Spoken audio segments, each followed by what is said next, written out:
Hello, hello, YouTube chatters.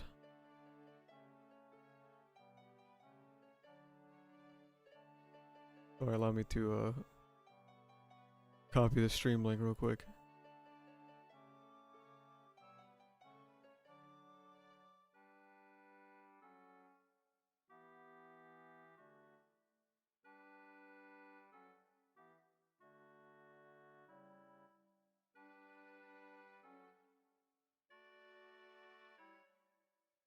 Oh man. Hello, Astros. Hello, Offset. Hello, Riv. Hello, Cro-Magnon Man. Sambashi Gale.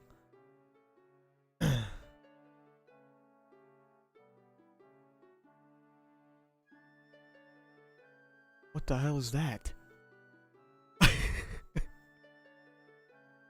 What did you just send in chat? What the fuck is that? It's on my screen. It won't go. Okay, it's gone. What the fuck was that? Thanks for 1,000 jewels? I don't know what that was, man. That was scary. Oh man. Yeah, it is for anime only. I woke up from a nap about 30 minutes ago, so please excuse me.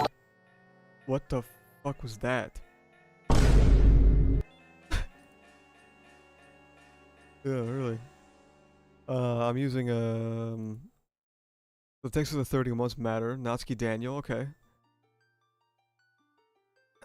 I'm using a new thing to test out memberships and notifications and stuff. Apparently it's not working because that didn't pop up, but it should be working. Don't know why it didn't.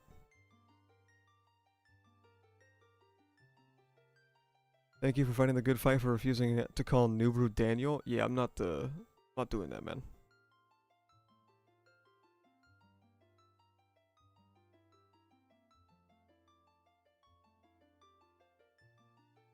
I think it's a bad meme, dude.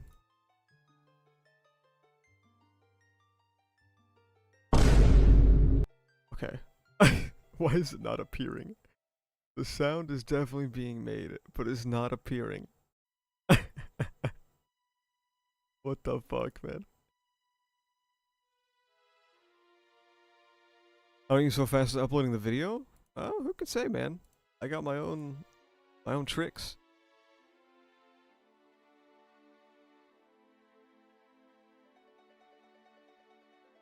Hey, let me test this notification real quick. Dude, that should... Whatever, man. What do I know?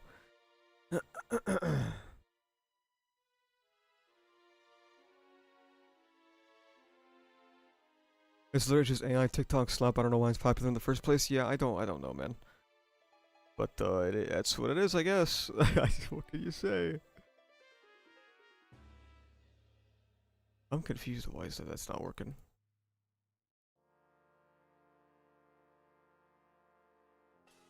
Oh man.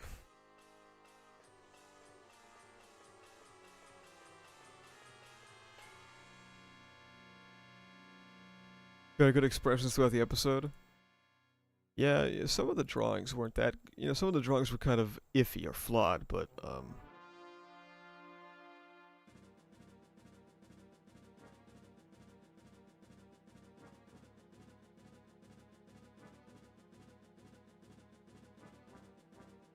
does anyone know the origin of Daniel? Not exactly, but I know it's just like an AI generated meme. And it's like not funny to begin with. But of course, it's kind of like a Aura Monster thing where the point is that it's not funny, so that's why they think it's a good meme. The mistranslation at the end of the episode sucked though. I don't really know how they fucked that up. But they found a way. Yippee.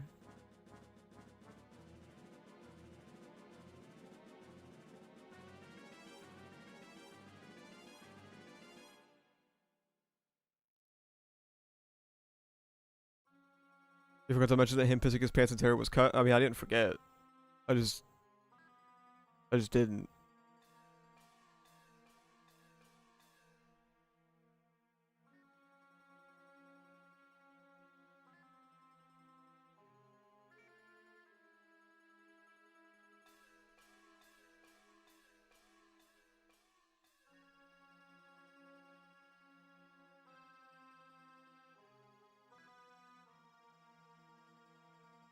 Can I discuss things that happened and guess? Yeah, man. Go ahead.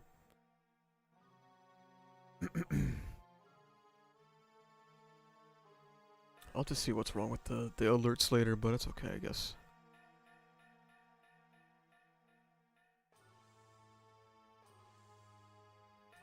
The Charlotte scene at the end was great, dude.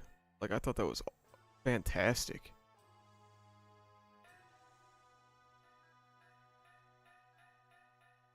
You also missed the point that Patricia stopped him from leaving the green room and said, "Go find someone else for food." I mean, I didn't forget. I just didn't think it was that necessary. I just don't think it's like necessary to include every single piece of minute cut content, no matter how insignificant.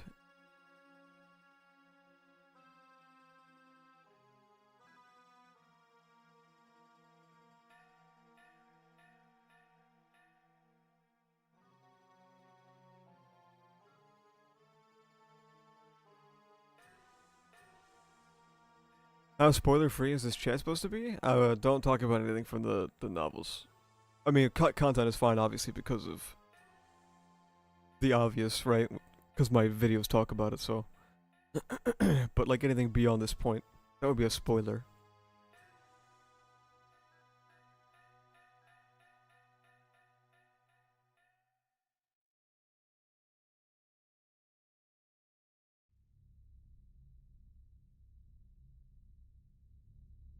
But yeah, I set up a new bot for the stream. It should be cool. Like you could do a whole lot with it, which is pretty insane. Um Also today, the moderators were supposed to be able to draw on screen today, but like last second they added a the way I was implementing it, they fucked up like literally today. So I couldn't actually do it. Oh. Why'd you guys do that?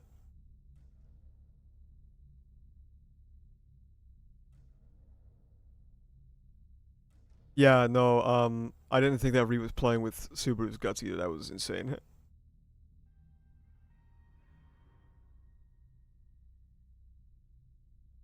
You think the mug scene could have been stretched more? I mean, I think it was fine.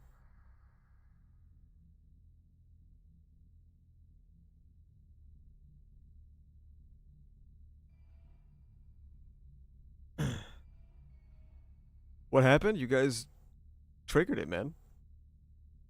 I'm looking close as fuck to my phone and got jump scared. When does Jordan usually come in? Usually like 45 minutes to like an hour after the stream start.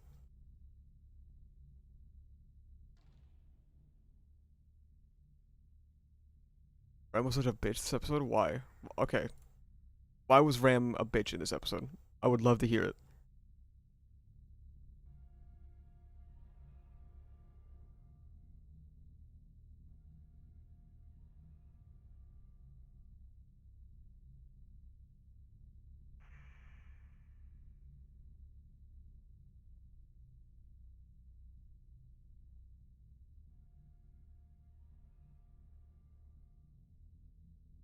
She only cares about herself and Rem. Yep, that's why she was on the verge of tears in the hallway. W analysis skills.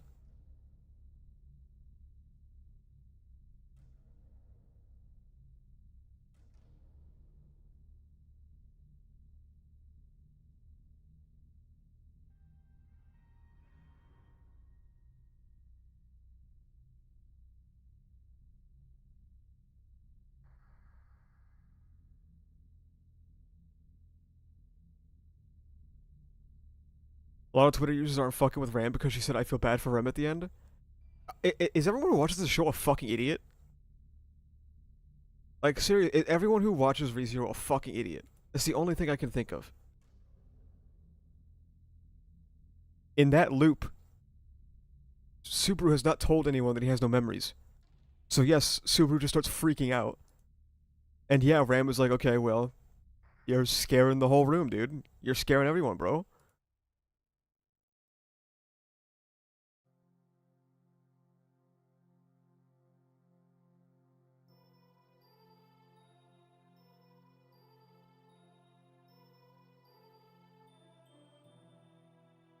And also, like, dude, all this disdain and hatred towards Ram as if episode 3 didn't, like, literally just happen.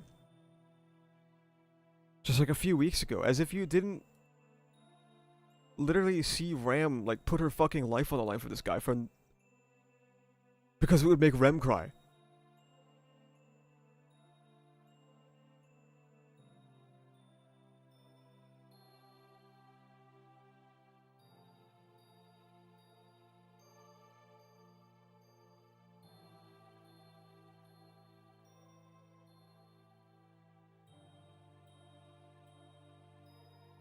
Did you hear about Witch Cult translations crashing from the massive influx of new readers? I did.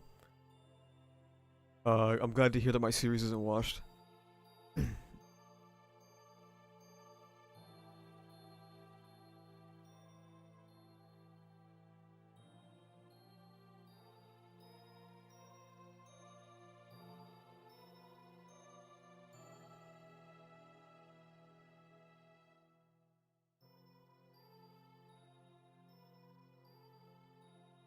This isn't just harsh, bro. She's being really rude with her comments. Okay, first of all, no, she isn't.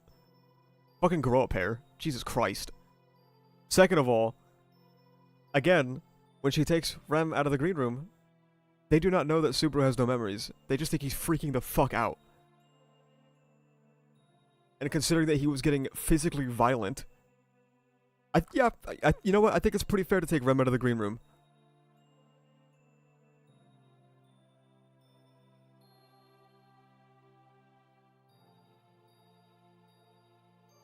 Are we forgetting that, like a few minutes prior in the episode, he slapped Betty?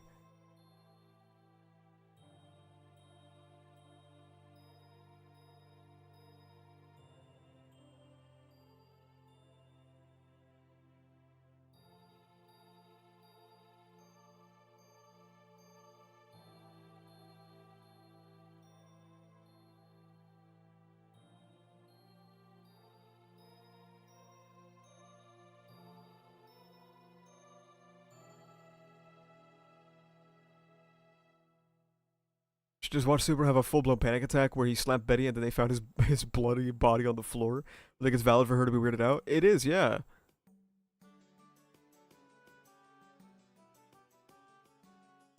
People have slandered Emilia, calling her useless, slandered Subaru for the royal court scene, but Ram gets off scot-free for some reason. W goalpost move? What's your rating for the episode? I give it a 9.5.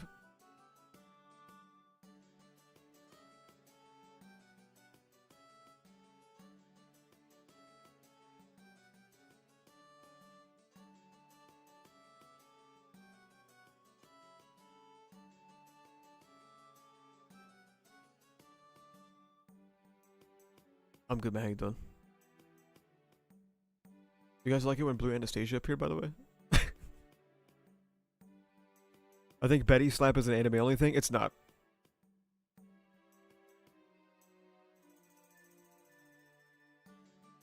Okay, point to that, but she is being very inconsiderate and reverting to treating him like a baby in a diaper. How? What the fuck are you guys talking about? By not wanting her comatose sister to be in a room with a guy who has suddenly turned physically violent?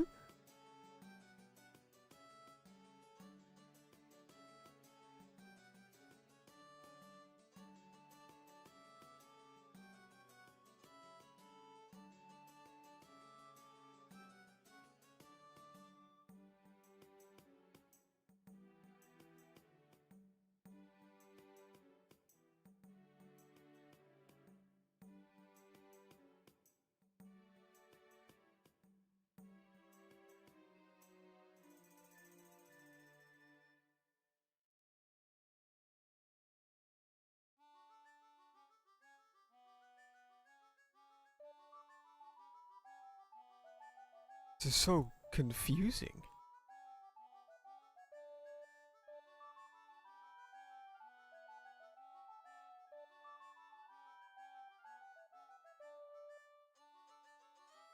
This episode reminded me why I hated Ram in the novels. It's because you're stupid. You're a stupid person. You can't help it. I don't know what to tell you, man.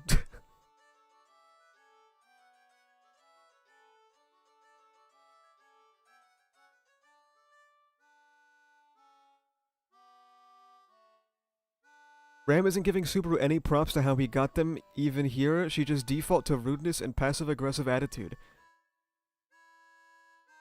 You just keep talking, and you keep ignoring that Subaru woke up, immediately started hitting the people he loves, and freaking the fuck out.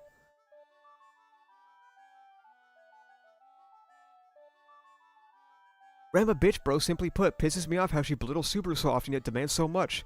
She was going to die for him in episode 3. She was literally going to die for him in episode 3. You guys cannot be this fucking stupid.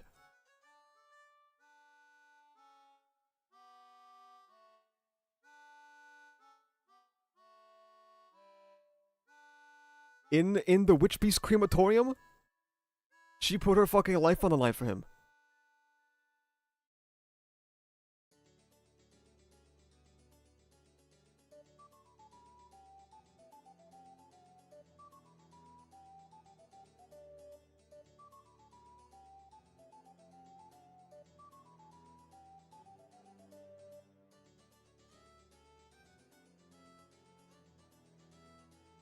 This is like mind-boggling, dude.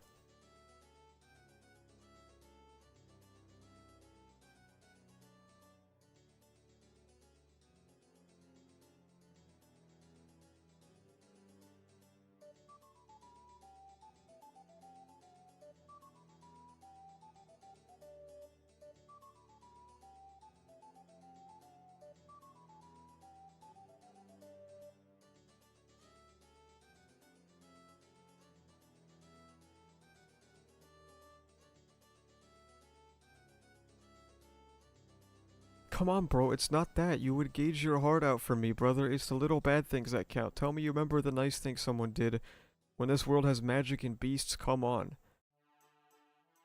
What the fuck are you talking about? What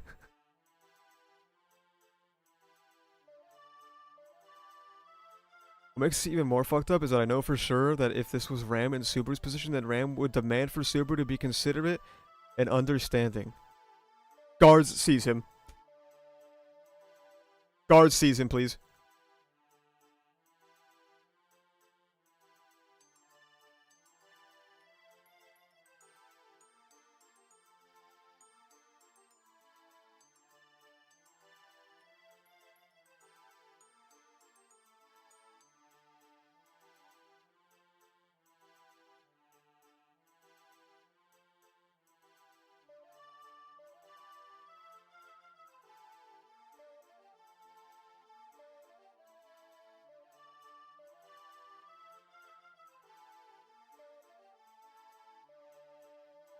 I did not expect Ram discourse at all from this episode discussion. No, like, that's... otherwise, I probably would have talked about it in my video, man. Like, what the fuck? Do I have to talk about it in the next one?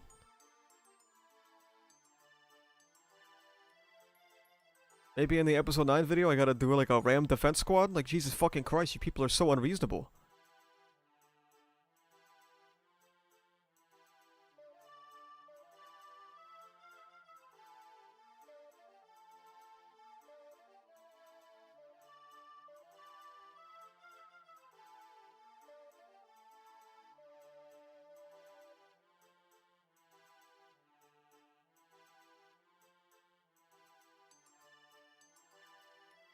Hope the early mornings haven't been too bad. It's been fucking terrible. I'm not gonna lie.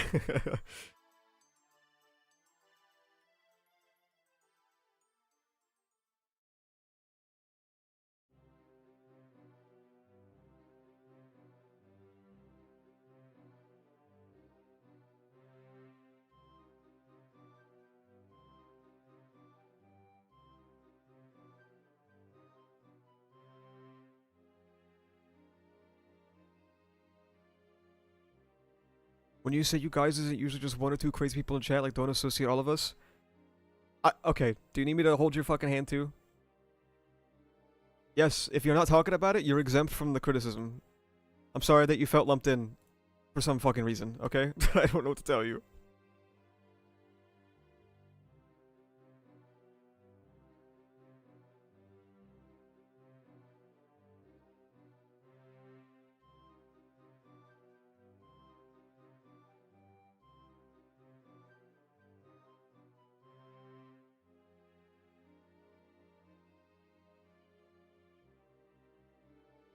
I swear people saying Ram is normal must be a rage bait at this point. No way are they seriously siding with her.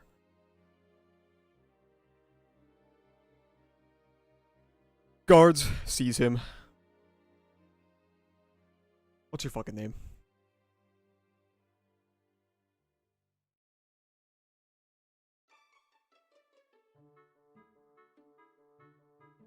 Let's see, we got Lucid Host 1.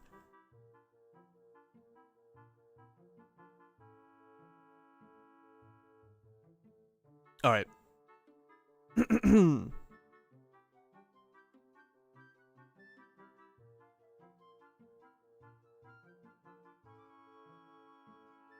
Is Lucid Host 1 guilty? Punishment, execution. Guilty, not guilty. Go ahead and vote on this guy's life, please.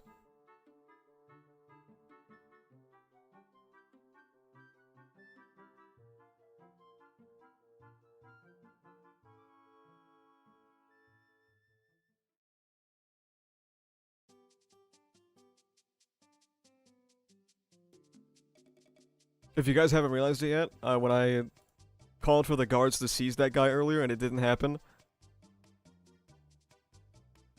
he basically dodged a bullet because the domain expansion didn't pop. I needed to use reverse curse technique on my brain like Sukuna did.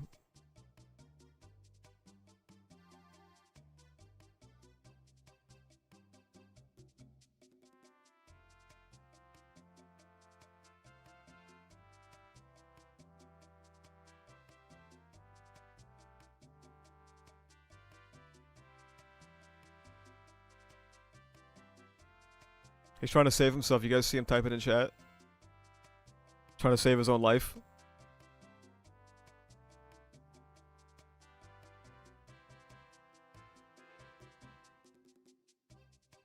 Tisk tisk.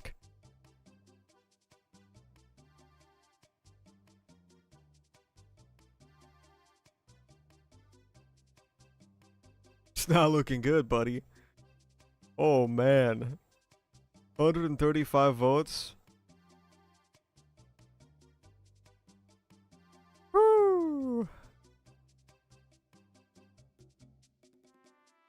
Alright, man. See you tomorrow.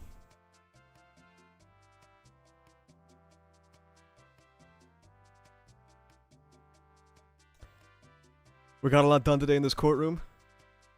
I didn't even need to make any arguments or make a case. He's been executed. His curse technique has been confiscated. And he has been stabbed with the executioner's sword.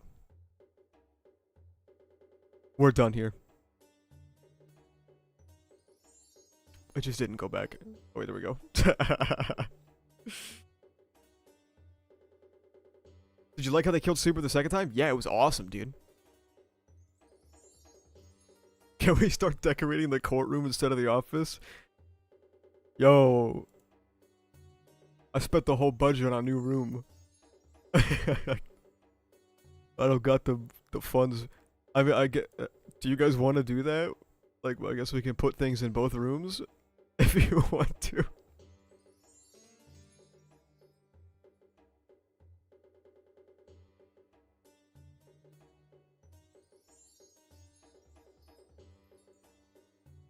No, the Shauna scene at the end of the episode is anime original. And it is very cool. I fuck with it a lot.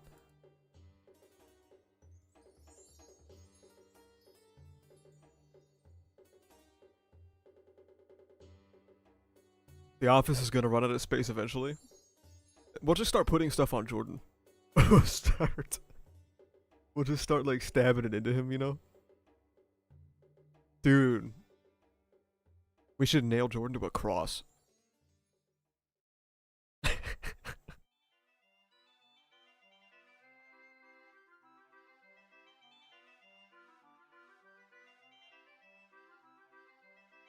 Man, did I miss my poor boy's 50th Suffering Builds character moment? Yeah, dude, it really felt like a season 1 episode. It was insane.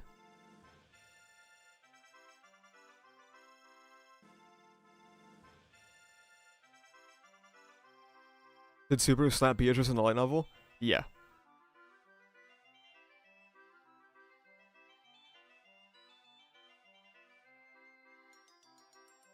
He died for our gooning is crazy.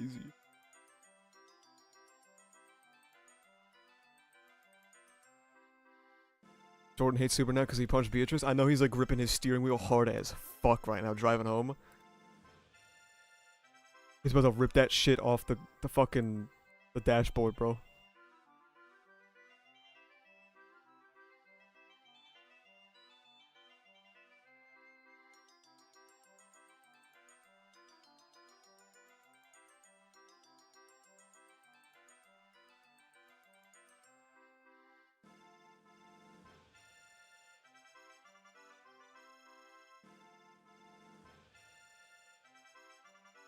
Do you know when the next web novel discussion after stream will be, or is it a random thing? It's kind of a random thing. It's probably not going to be today, because... I'm so tired. I'm so tired, man.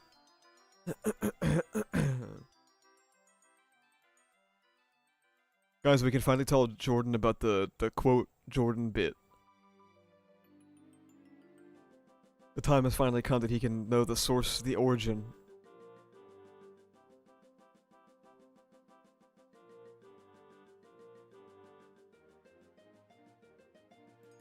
Oh, did you guys like the thumbnails today, by the way, for the episode video?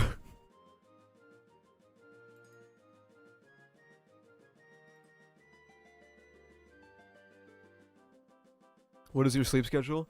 I woke up at 2 p.m. yesterday. And it is 2 p.m. today, so...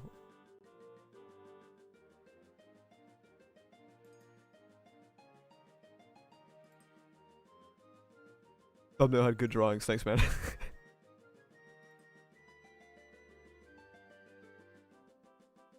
I'm a tracing warlord, bro. I've been thinking that like the stupid meme like trace thumbnails have been doing so well. I think I should just like start trying them for other videos too. Does he know face is funny as fuck? That's the thumbnail I was talking about on Twitter where I was like, it's like so bad that it becomes funny.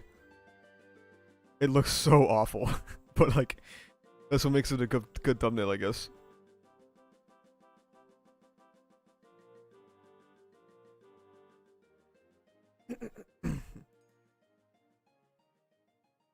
I don't know if Caper has already started working on them, but he said he wants to do a couple for the JJK video too. How do you feel about the pacing of the anime so far? I mean, it's like, it's not perfect, but we got 19 episodes. And what can you do?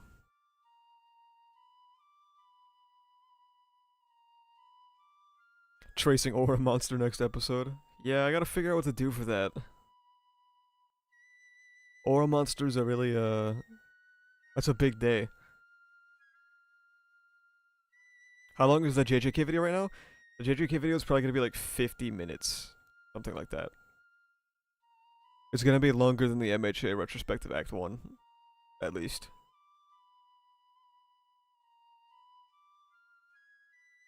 For 19 episodes, it's been pretty great. That's fair. I would also say, though, that's because, like, 2 episodes have been sacrificed. if we, want to get into the weeds.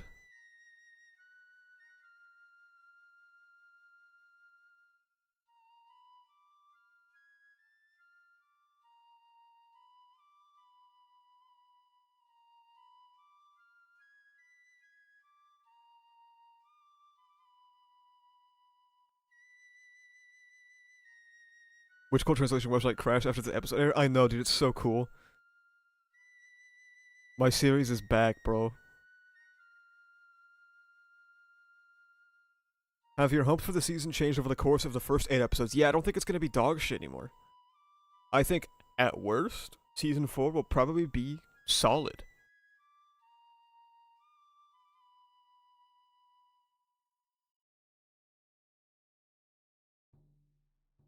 But don't worry. I'll strike when the iron's hot, dude. I'll find the perfect time to make the "I was wrong about season 4" video. You know, we'll milk that one dry, okay?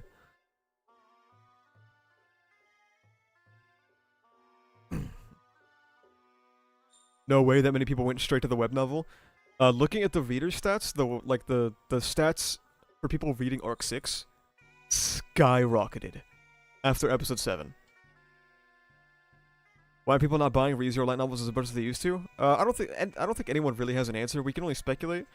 One of the primary speculations that people have is that it's because I mean, there's like almost no divergence between the web novel and the light novel anymore, and what are you gonna do? Buy for the illustrations? No, that's not right.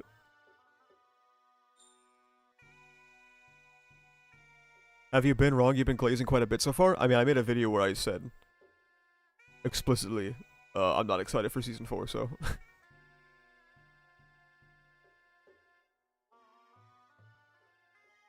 Hi, Jordan. Jordan, you missed my domain expansion, dude. What the fuck?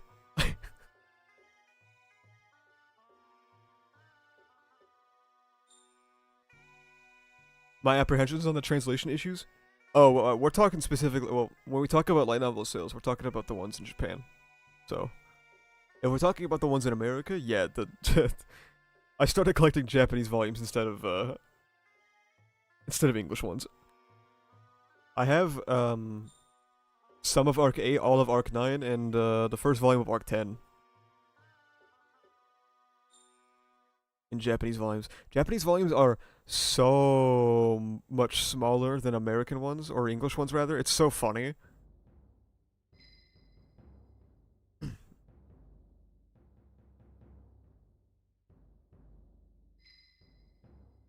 Jordan, you don't know it, but later today...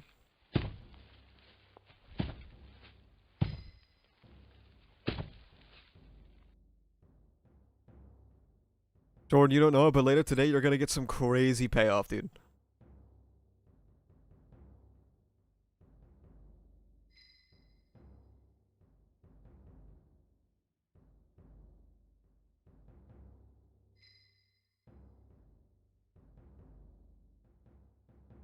When the hell did you get a domain? I got it off screen just like everyone else, dude. What are you talking about? Quit Anna jump scaring us? It's not me, it's you guys who are doing it.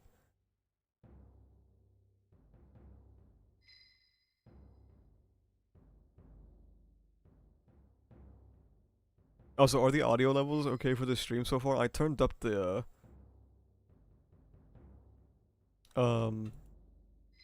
what's the number for the first episode of the season? Oh, you mean 6, 7?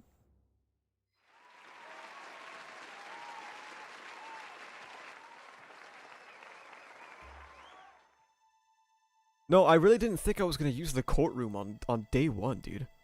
I literally just made it like a couple days ago.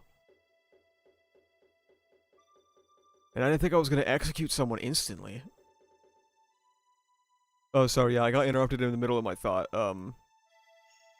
The fucking shot he made a 6-7 clapping moment. Oh shit, my bad. You, a fucking 6-7 gift?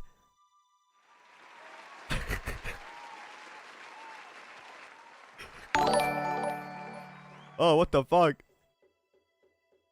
Thanks for the, 6 and a number less than 8 jewels, man. I appreciate that. Did you get a budget increase for streams? Yeah, it's because Cro-Magnon man keeps gifting all those memberships. We got a budget increase.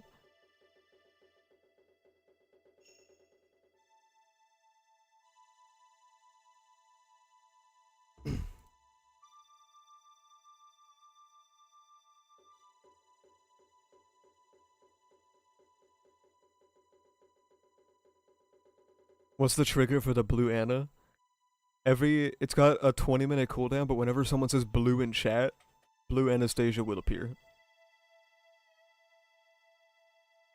I said it earlier in the stream too, but the moderators were supposed to be able to draw on screen, but that literally stopped working today, so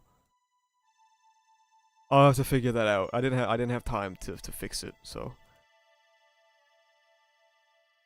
they're all just typing blue when I said that there's a 20-minute cooldown. As if it didn't happen like 2 minutes ago.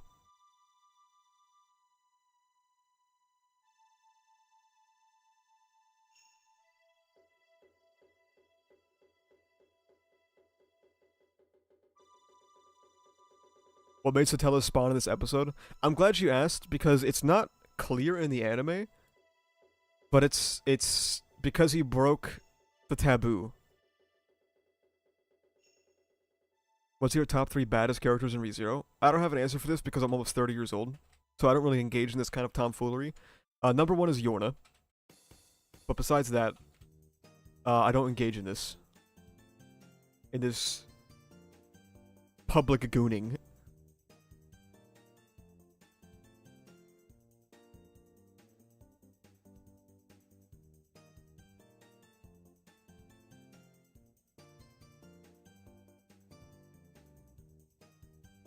What do you mean taboo? It's the return by death taboo.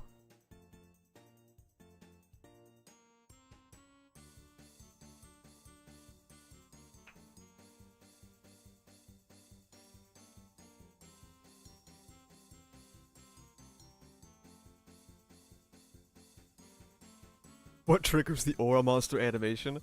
You know, I think it's fun you bring it up because I almost made one, but I didn't. What the fuck is that sticker at the left down corner with Subaru and Julius? I mean, I think it's pretty clear what it is.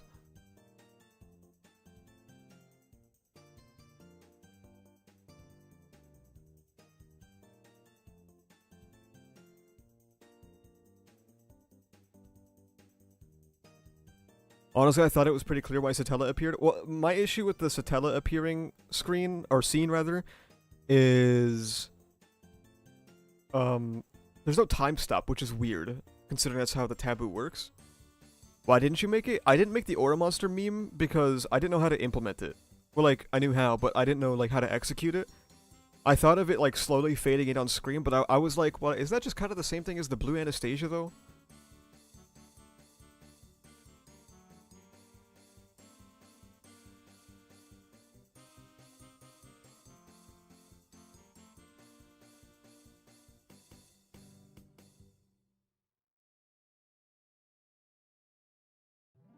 What scene do you think was the best adapted this episode? I mean, it's the second death, right? Jesus Christ, that shit is insane. Who was laughing at Subaru at the stairs scene? In the novels, it's described as the face of death, and it's him. It's his own face he sees.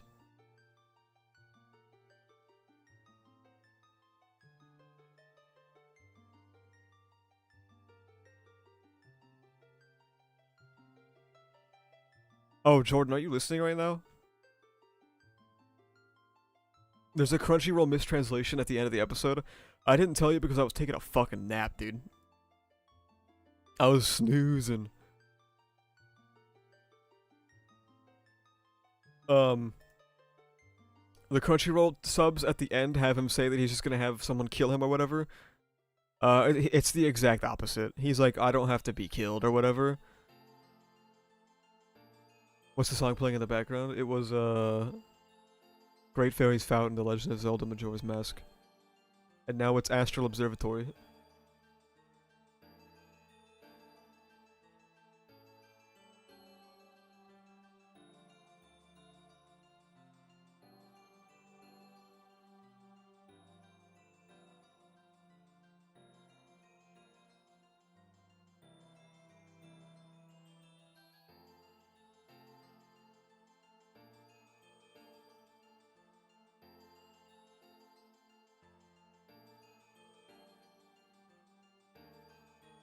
Do you immediately jump to making the video the second you finish the episode? Yep, sure do. You might be thinking, that sounds horrible. Yeah. What are we adding to the office today? It sounds like it's probably just gonna be a cup, because that's what everyone's saying.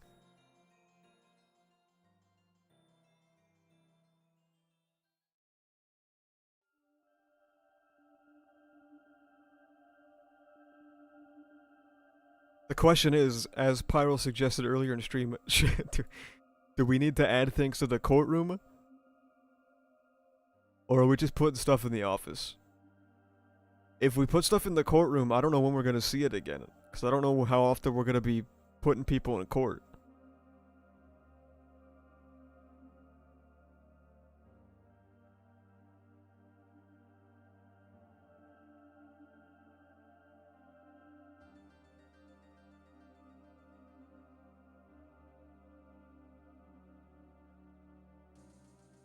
Can we get a slapped Beatrice lying on the floor next to the best ship? That is crazy. What about his leg on the stairs? Ooh.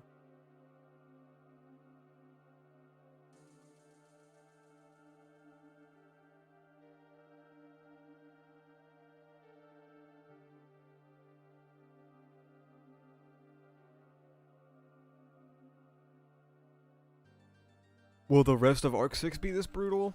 No? Question mark? But close.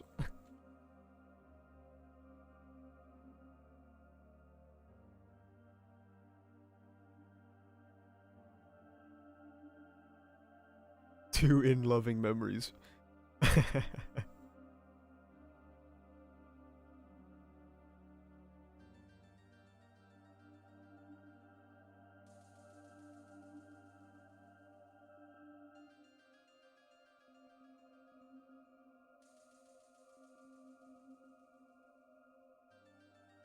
Oh, this is anime only? Yeah, yeah.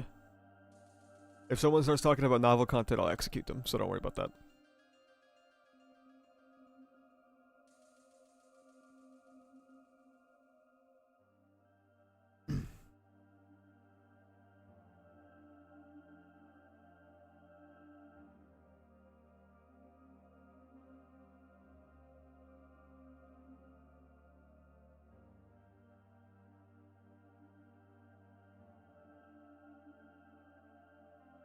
Like when you said Yorna, if a character name is a spoiler, then I think you gotta like get real problems, man.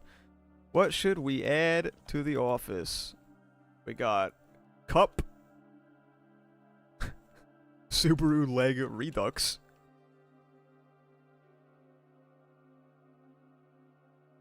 Is there a... I'd have to look through the episode. Is there like a good shot of Beatrice getting slapped over? I don't really remember exactly what it looks like.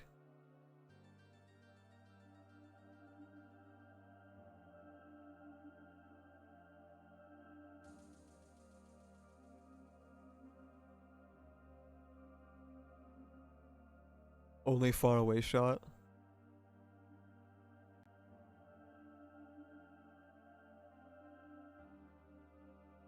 Thank you, Flappa. That's not good. That's not a good shot, I don't think. Not for like a static office thing. How much do you like episode 8 relative to the other volume 23 episodes? If I'm being honest with you. Well, okay. Obviously I haven't seen 9, 10, and 11, right? So like I could end up being wrong in terms of like how they're adapted, but in terms of content, I think 8 should be like the worst, right? Quote unquote worst. And by worst, it's like really good. It's like really, really good. But I think every episode after should be better. At least in terms of content.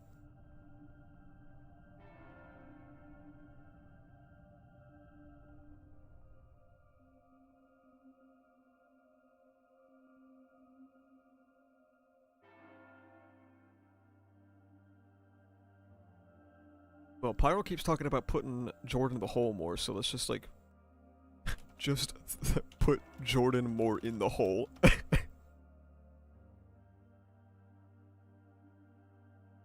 But I give this episode a 9.5. I think it's the best episode of the season. I also think it's one of the best ReZero episodes we have gotten in years. Like literal years. I think the second half of this episode, I also think the first half of this episode is like going blow for blow with season 3's best stuff. But I think the second half of the episode is a lot better.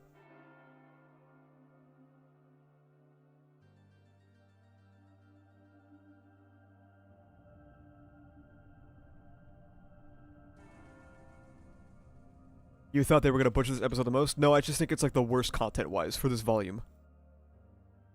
I just realized volume 23 is 3 episodes? No, it's 4.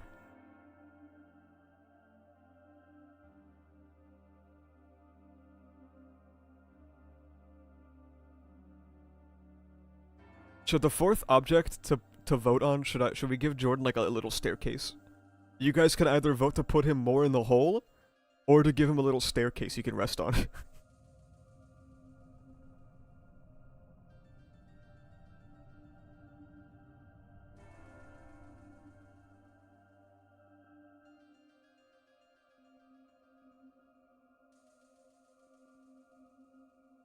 Which ReZero episode is the best in your opinion? Episode 18 of Season 1.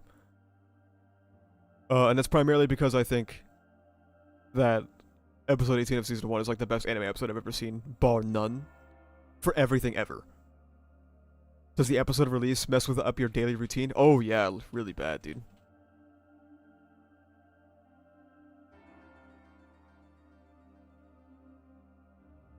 Jordan or a monster. If only I could actually draw.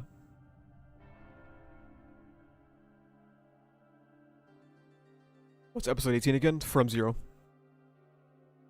Do you think there will be any extended episodes before removing opening and ending? I mean, you guys might call me a doomer, but I don't think so, no. Have stimulants helped your schedule get less fucked up on episode days? Not anymore, because now I stay up all night for episode day because my sleep schedule is so fucked. I mean, today I haven't even taken the stimulant, so there's just no point for me to do it.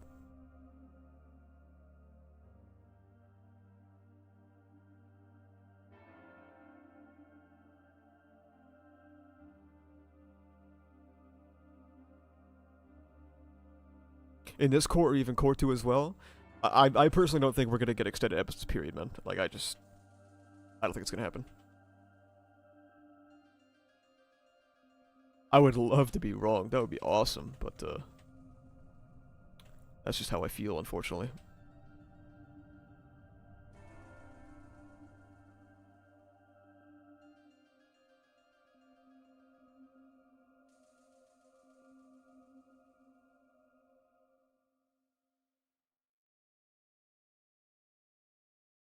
You need to not sleep for the whole day and fall asleep at a reasonable hour? That doesn't work for me, man. I sleep for like 3 hours when I do that. Did Season 3 have any extended episodes? I can't remember. I think it had 2.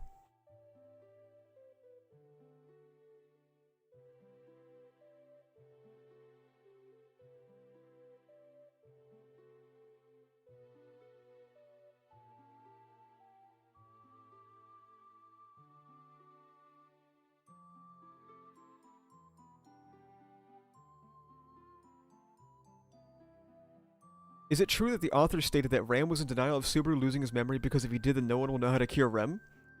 I don't think the author needs to state that. I think you can pick that up by, just watching. I think you could just watch the episode and you could probably, I don't know, glean that.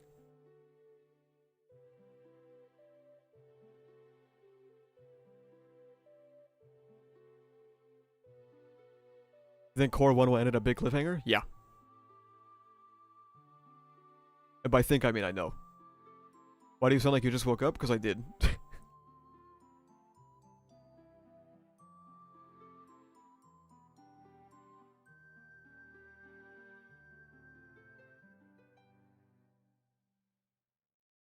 you guys think... Is it strange that the author commented saying that, Subaru has the ability to return by death? Is that canon?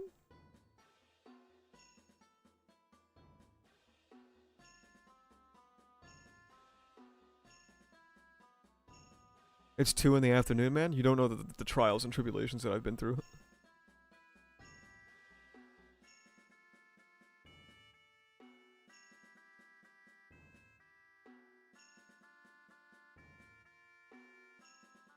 There hasn't been a good enough suggestion for a 4th item. We're just doing a 3 vote. Wait, I don't understand. When did he say that? I don't know, man. I think it came to me in a dream.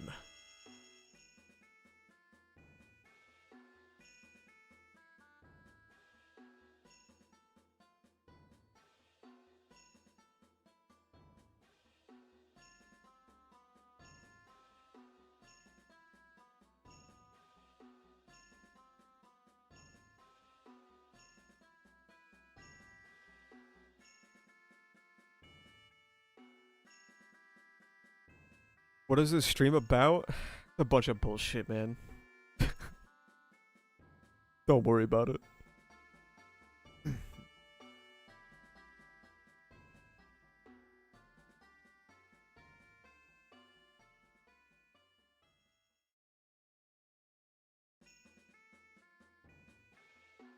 I got so excited to use the Silent Hill 2 OST in this episode. I had to show restraint from using it in the episode 7 video because I thought the Silent Hill OST just works so good for volume 23.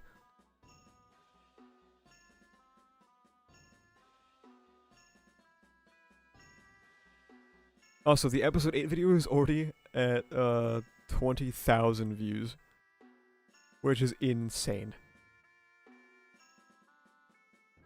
For reference, at this same time, episode 7 was at 11,000.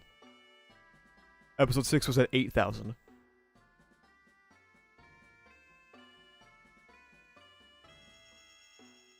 It's like fucking insanity, dude.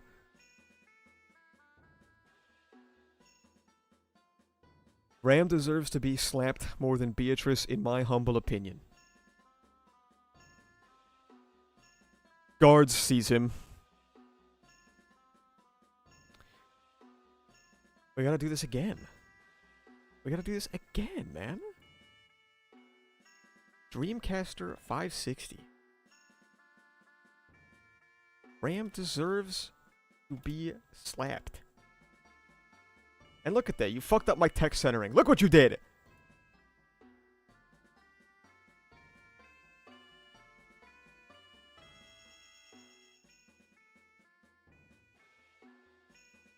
I noticed you used an Undertale song in the video. Have you played it? No. No.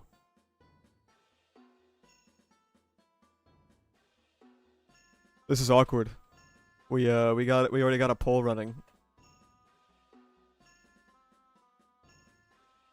In his defense, he said in his opinion. You can say in my opinion and then drop like the worst thing that has ever been stated in human history.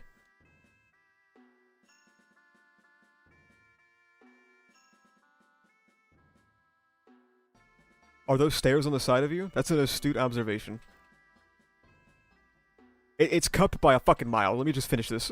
Let me just finish this. He also LARPs Hollow Knight and Silksong by using its OST? Yep. That's true. He said he's sorry, Your Honor. Okay. Everyone, when you make this evaluation, I want you all to know that he said he's sorry.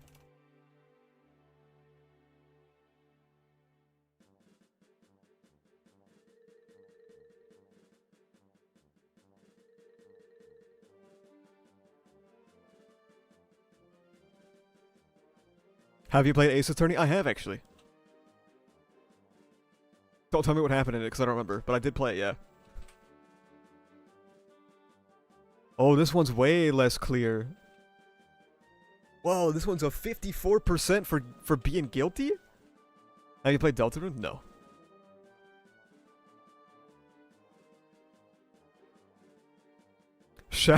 Shout out not vetting the jury because I'm voting for all the bot replies the last month of streams.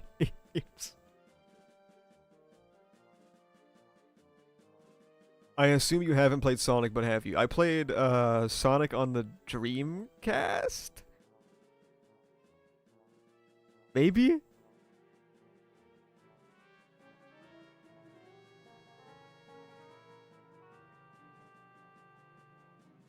The judgment is being dishonest. My client said she deserves to be slapped more than Beatrice, not that she deserves to be slapped in general.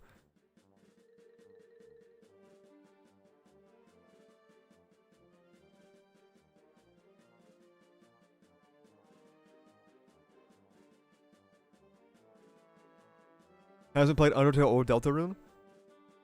If someone gives 50, I'll stream Deltarune. Or not Deltarune, Undertale at some point, okay?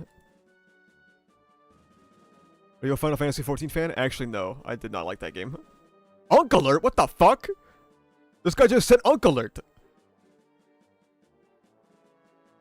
That's fucked up.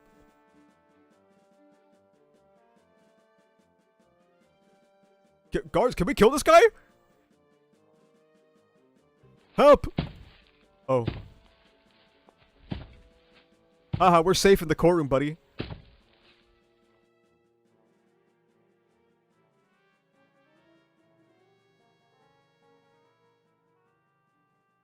Oof.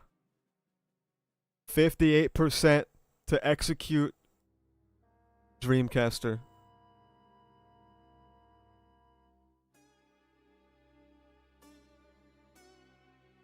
We got scammed out of our blue. I'll play it again for you guys in a second. Hang on. All right, it's a pretty close poll. So you know what, Dreamcaster, what is that? That was scary. What is that? Dreamcaster's dead for 30 minutes.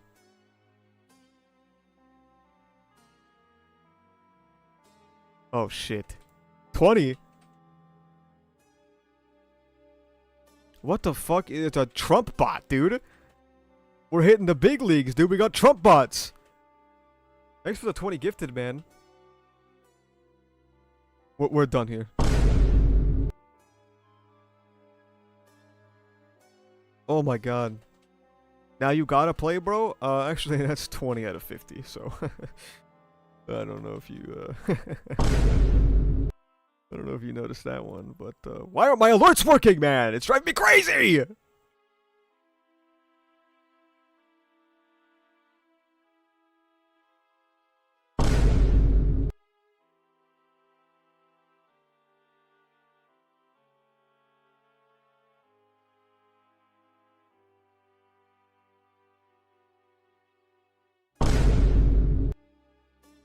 Oh, here you go. Here you go. Hang on, let me. I'm gonna play the. You guys missed out on the blue Anastasia, so. There you go.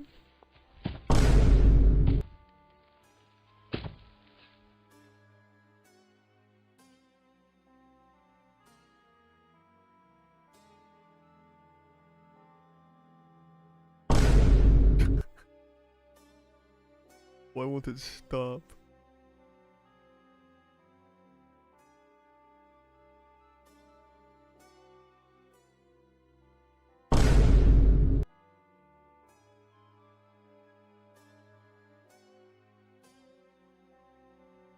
Maybe if I add, what if I change the trigger? What if I make it like a... Does that work? Will this do something? I don't know what's gonna happen. Oh shit.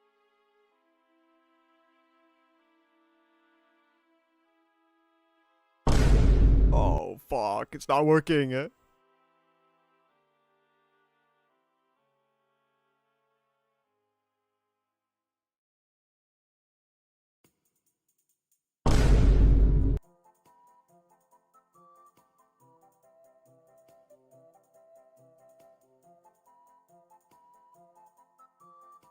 Temporarily disable it? No, we're gonna hear it all. We're gonna sit here and we're gonna listen to it.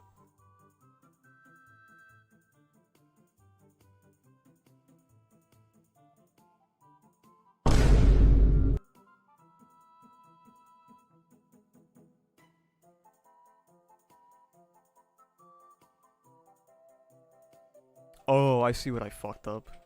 Wait.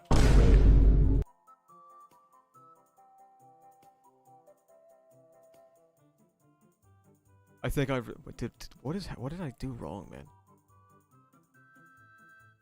I don't understand.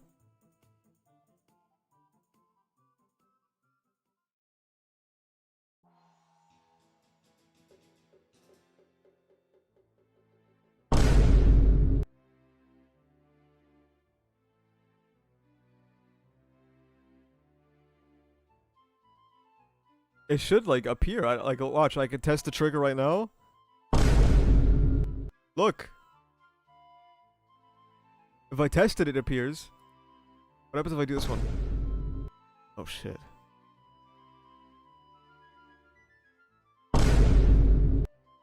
So what is happening to me? So help!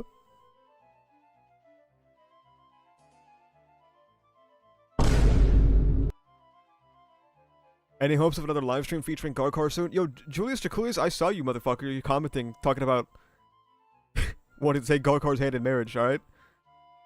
I saw you. Can I donate the other 30 at a future time? Yeah, okay. He's paid. He's taking it out like on a loan, dude. What the fuck?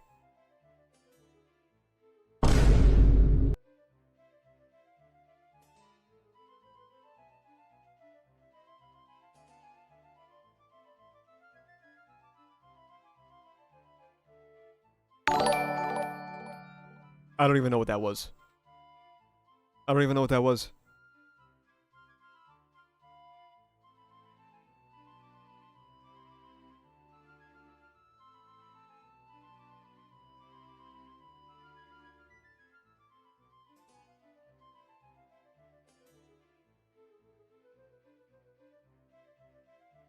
I think there's some other thing in my OBS that's playing notifications. Like against my will? You're not helping your Unk case? If you motherfuckers could see what the fuck I'm working with, you would also not understand what's happening, okay? I promise. I have worked tech support for longer than fucking at least 30% of you people in chat have been alive.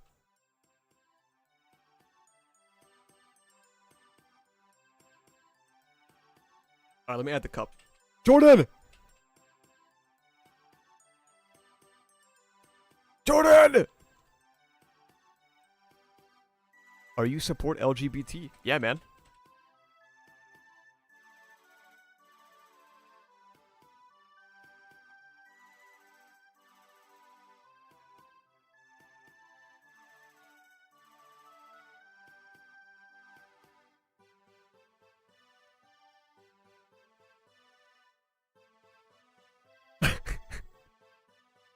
Yo, who's gooning?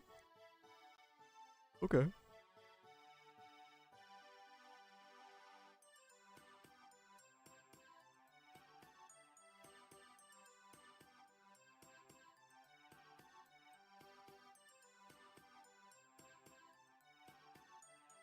Hey, man. Yeah, I don't appreciate you edging my phone call, bro. What is this? I gotta let you know that you're not, like, on the top of my priority list. Wow, that's crazy. Chat, do you guys hear this? It hasn't even been 60 seconds yet. That's crazy. Hello, chat. What's going on, good people? Jordan jump scare? Well, at least I'm not blue yet. I know it's coming. No, I think I gotta go back to my old alert Let me system, tell to be you, honest, chat. man. Let me tell you. I have to admit, this was a well fucking played episode. Why is Jordan here? Bro, I'm literally the main attraction, dude. What do you mean? He's getting an ego now, dude. What the fuck? Make him blue? Yo, Frosty. Chat, can we get some make 'em blues in chat, please? Yo, how about we Make don't him do blue. that? Make him No, blue. come Make on. him blue. Make him blue. Bro, come on. I literally just want... Okay, is it crazy that I'm also, like, working right now on the side? A little bit, yeah. It's a little bit crazy. Okay. But, hold on. Yo, chat, stop typing. They're make it coming blue. in. They're coming in. Make him blue. Make him blue. Chat, don't do it, chat. Dude, Come on, we might can- have to we make can- you blue in the future, bro. We don't have to do anything at all, chat. Like, we could literally just not do that at all whatsoever. You know what I mean? I'm just saying, chat. We could literally not do anything and just be normal and civil and good people. Oh, let's go. I fixed the issue. Hell yeah. I can log off now. Oh my god, I'm literally the GOAT, chat.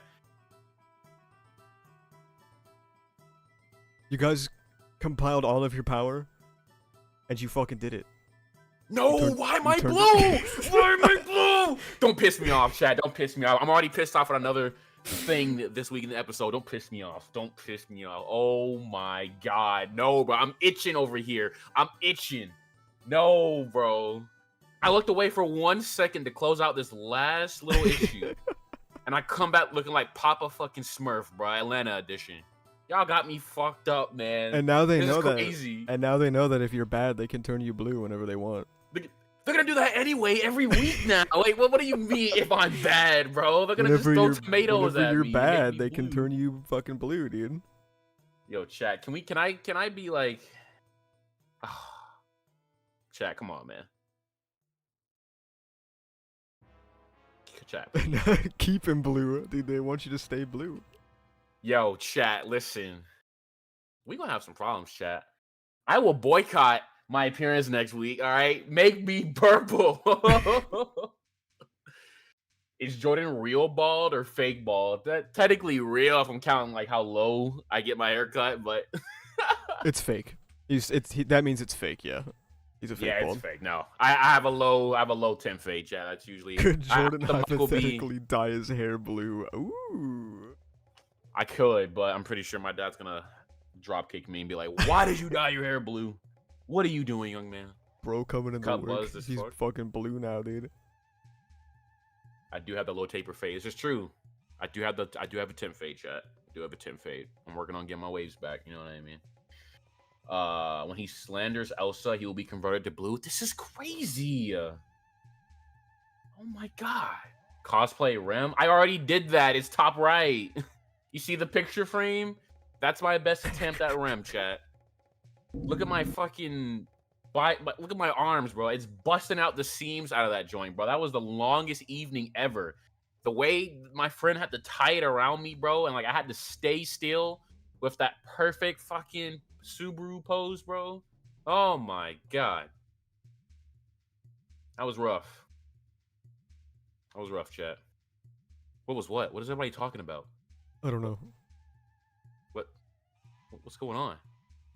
I don't know. They just started freaking out. Yo, chat, stop scaring me, bro. Stop scaring me, please. Are they I didn't even see what was going on. Are they fucking with you? Are they trying to fuck with you? Or are they trying to fuck with me? Or are they trying to fuck with both of us? I don't know. I don't know, man. I don't know. It's kind of worrying me. Fire cosplay Jordan. Thank you. It was my moment to shine. All right. Jordan, it's behind you, bro. The only thing that's behind me is my ashes, a dove under a chair, and 3 swords. The swords are pretty cool, What are though. we doing here? They are pretty fucking cool. I will admit. You know, chat, canonically, I can wield all 3 of those swords, though, by the way. Just letting you know. Oh, yeah? Jordan, address your child being... Yo, hold on. I'm going to get to that. Damn, can I get to the... Let me get to that. They're on your ass, bro. All right, chat. So, let's just start with the obvious question. Did I enjoy this episode? You goddamn right I did, chat. I have to admit, considering last week I was like, man, I don't know how long this man's gonna go with the whole I can't remember shenanigans and the amnesia plot line. This man Tappei, he didn't really waste time kind of getting the ball rolling right after. I have to admit, I am appreciative of the fact that he went ahead and just kind of, you know, nailed the fact that we are in a amnesia-like state here with Subaru, but he still kept the core elements of what makes Arc 6, looking at Episode 3. In this episode, very apparent, very brutal, if not more than brutal than, you know, Episode 3. And I appreciate that. Jordan Schultz behind you. There's nobody behind me. Oh, so you like when Bayako got slapped? Elf, I am offended you would ever say that, and I will see you in court for Was I supposed defamation. to add Halibelly? I don't remember that. We need Black Force Energy Bayako. I agree. I would like to see that. Somebody put Bayako in a Supreme jacket, please. Thank you. Type 1 in chat if I should copyright strike some of Jordan's videos. Yo, that's that's crazy. I'm gonna wake up and be like, your World Trigger reviews have been sniped. Like, bro, he doesn't even watch this show. Bro. It's a lot of ones. Why is everybody saying one? What the hell is this? Chat, I want you to know this YouTube money is my gas money, bro. Please, bro. Please. Please. YouTube I'm says... like that kid that... Sorry, go on. Bro. No, I was saying I'm like that kid that Speed was laughing at, bro. Kinda homeless. And I need this, bro. I need this. YouTube says I need 23 more members to add a new emote, so I can't add Halle Belly yet. And also, that number might not even be right. So, don't gift 23 in hopes that I can add it unless, like, you really are dedicated to a cause, okay? Because, like, I don't know if it's gonna work or not. Oh, don't worry, chat. Don't worry. I'm on the prowl, chat. That's all I need to do. It was Jordan when... has a YouTube channel? Wow. They know? Do they know? It was when, during Season 3, when people gifted, like, 1 billion, I was able to add, like, 6 emotes that I shouldn't have. But... Oh, right. I forgot. Yeah. That's right. So, like, I have to keep clearing the threshold to be able to add emotes. It's true. Don't worry, chat. We're going to break past that and get to where we need to be with these subs, man. Don't worry, I'm on it. I'm making plays. I'm making calls right now. You need to push the channel more, Jordan. I would, but this is not my show, okay? But you all are more than feel free to swing by. My link is in the description there. You can swing on by if you like if any of you are seasonal anime enthusiasts and like to watch 20 things at once, just feel free. It was like 18 last week or something, and you got way more since. Yeah, but like, we're like we have 5 illicit emotes because of gifts. So like every time we clear a hurdle, we have to clear the next one too. So I don't actually know how many more members we need to add another emote, because we have too many as is. We got caught smuggling in emotes. The Valakia season is gonna go crazy, bro. I will ensure we have like 10 new emotes in that one season alone. There are so many that like the Discord has that the YouTube chat does not have. I wish one thing I wish the YouTube memberships, like you had I wish it was like Twitch, where you got the emotes and you could use them in other people's chat too. Yeah, I agree. And maybe that's where they're heading at some point, you know what I mean? I know technically YouTube streaming is like a decade behind Twitch's, but you know. Are you able to remove emotes and replace them? I can replace emotes. I don't think I can remove them, and I think if I did remove them, I would lose them forever, because I have too many that I have more than I'm supposed to have. So, I think they would disappear. Are we gonna talk about next episode? No. Why would we? Is there already Yo, by the way, did this episode get leaked or something, by the way? I could have swore I saw some people who was talking about, like, some of the Sakaga bros were talking about leaks, and I was like, huh? They were leaking screenshots, like, 6 hours before the fucking episode came out. It was stupid. The classic. I mean, that's so dumb. Yeah, it's kind of like when, like, MHA will get, like, leaked from, like, Japan time, and, like, you wake up and then it's, like, all there, so... Next episode is breaking the internet. Yeah, chat. Let's make my way down. So it's just not true. I have to say, chat. I think this episode is the most amount of notes I have so far this season in particular. So that's an accomplishment, considering I didn't think anything was going to beat out episode 3 so far.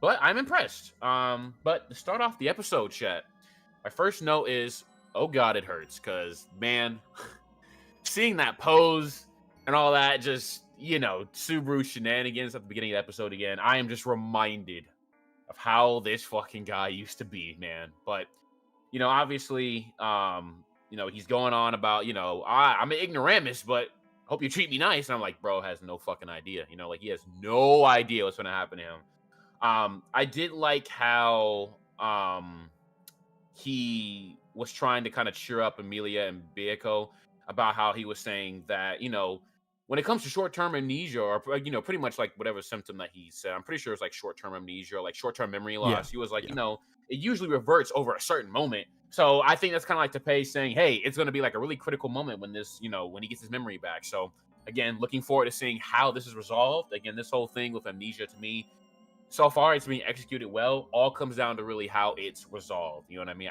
I don't know how Teppei plans to get this back for him. I have a little bit of a plan now, looking at what actually happened to him with this episode, because my impression was that last week he went to go see Reed. Obviously, that was wrong. So, yeah. But, of course, you know, during that interaction, there were a couple of things that, you know, you kind of notice interaction-wise and all that good stuff. Mainly with Beiko, you know, he didn't remember fucking choose me. And he sat a little bit. It's like, oh, shit, man. And then, of course, you know, doesn't know Emilia and all that good stuff, but she's trying to keep it together. So I do like how, at this particular point right now, Emilia is unironically the only person right now that truly has it all together. Like, it's kind of, it's really interesting. Teppei doesn't really torture Emilia like that after season 2. It's kind of interesting. He put her through it in season 3 a little bit with like the, you know, the circumstances, but so far she doesn't get tortured like that, or, you know, like just re-zeroed like that. You know what I mean? Just kind of a interesting thought, because now she's kind of like the one that's like, listen, guys, I know we're all over the place right now, but, you know, we carry the hopes of so many people on our shoulders. Let's hold it together. It was just an interesting thought, seeing that, you know, when she kind of slapped herself. And by the way, I saw some crazy ass tweets when that image first dropped, by the way. Like, just like the red cheeks. I'm like, yo, y'all are crazy talking about how he slapped her, bro. I was kind of bracing for her. I'm not going to lie. The way people were talking about it. But no, she just slapped herself, kind of, trying to keep it together. So, W deception, chat. W deception. How did Jordan like the episode? I've been gone. Don't worry, Matter. I just started. I'm only on point number 3 out of fucking 36. So don't worry. We're getting there. But we obviously then we pull into the main room with everybody else. Ram's fucking tilted per expected. Obviously, there's a lot more. What's the word I want to look here? There's a lot more personal things going on with her, and the fact that Subaru remembers was something that she was clinging on to. You know what I mean? Just he was the living proof that Rem is somebody that existed in this world, even if she didn't remember it. So obviously you could see how it would bother her a whole lot more. Everybody's kind of taking turns, kind of, getting in on the fact that he lost his memory. Fucking Shala. I'm glad he didn't flirt back, though. I will say, I am glad he did not flirt back. I was watching when she grabbed up on him, but he did not flirt back or anything like that. And then, of course, Melee was teasing all that good stuff. Like, if you want to, feel free to make me another doll. You know what I mean? All that good stuff. Of course, we get to Anastasia, and I had a brief note. Obviously, it was kind of overturned, all that good stuff. But, there was going to be a pause on Anastasia's reveal, and I thought that was going to be a kind of a clever way to circumvent her exposing the secret right now. But obviously, going down the episode, that didn't happen. But pulling to Julius, though, dude, that man's fucking sick, bro. That man is sick to his damn stomach, bro. I mean, he's sweating over there in silence, shocked, contemplating. He's like, man, now my dog don't even remember me. Like, this is rough on him, He's bro. totally fucked, man. He's totally fucked, man. But he takes some time. I did like how there was a brief pause with Amelia when Subaru, said Amelia-chan and not Tan. It's just those little things, right? Those little things in terms of just how people interact with each other that really sell the fact that he does not remember who she was. You know what I mean? You want a little and cut? What they were. I do want a cut. There's a small portion where Subaru calls Betty, and she doesn't like that because it's not Banco. Right. He's like, oh, is Beatrice better? And she's like, I guess. Oh man, no, bro. This is a rough week for her, bro. I hate that this is a point in my nose too when it comes to that certain moment, but I'm gonna get there. I'm gonna fucking get there. Gosh damn it, Tepe. But pulling into that situation, obviously Subaru is still Subaru deep down. I did like how when he was talking to everybody, he was saying like how maybe this this of my otherworldly knowledge can kind of help us break through. I thought it was like a cute little play on like the fact that he's an isekai. You know what I mean? Because he literally is. It's a literal meaning. Like his otherworldly knowledge can quite literally help them get through this, but they obviously don't know that. Yeah, you know and he doesn't know it, but it already has too. Before Before he lost his shit. Yeah, and I really did like that too. Again, the little like just wordplay with Tepe, because again, I know he means that genuinely, and it's so interesting how that comes off as like a inspirational thing to everybody else, but it quite literally is very get Anastasia fucking down here, Frosty. I swear to God, it quite literally is like a very like real thing, obviously. So I did like that little wordplay as well. Then of course we get into the idea of let's investigate all that good stuff. Or I'm sorry, I did need to back up because I'm kind of going forward here, because in between that moment between when they first talked and the second conversation with Subaru and everybody else talking, Subaru and Ram, on the outside, that was intense, man. I really get like her disbelief and her rage, because again, her belief in Subaru was the only thing. His memories are the anchor of her existence, and Rem's existence. You know what I mean? Nobody else, is able to really remember who she was except for him. And through him, she was able to kind of come to that conclusion that this was somebody that she was related to. And, just seeing him get jacked up in the hallway, it's tough because you're talking about somebody that literally was investing everything in you to get it done, and now you've forgotten that promise. And at the same time, Subaru is technically a victim in this situation because he's technically innocent of how she feels, but who else can she direct it towards? You know what I mean? It's just very unfortunate circumstances. Again, this pulls back in episode 3 about how the right circumstances and the right situation will start showing the cracks. You know what I mean? We saw it more directly pushed by the miasma in episode 3, but this time it's kind of like, it's not like something just gradually is kind of like building and building and building, but this just happening so instantaneously and out of nowhere in such a crucial moment where they just hit a wall with Reed. You know what I mean? It's very stressful. And I did like that moment, of course. I think Ram was a good character in terms of how she's, 1 minute she's like this, she's kind of like Sundere like a little bit sometimes. More so just kind of like a big little angry ball of fire towards Subaru sometimes, and then she's kind, and then other times she loses it real quick. You know what I mean? Because she's a lot more sensitive than she may come off to be. Obviously, I think a lot of the time we may forget that, of course, but these episodes like this, they remind us that Ram is very sensitive too. I had to execute a few people. Like the Ram slander today is unreal, dude. So these people are like fucking stupid, man. It's so crazy.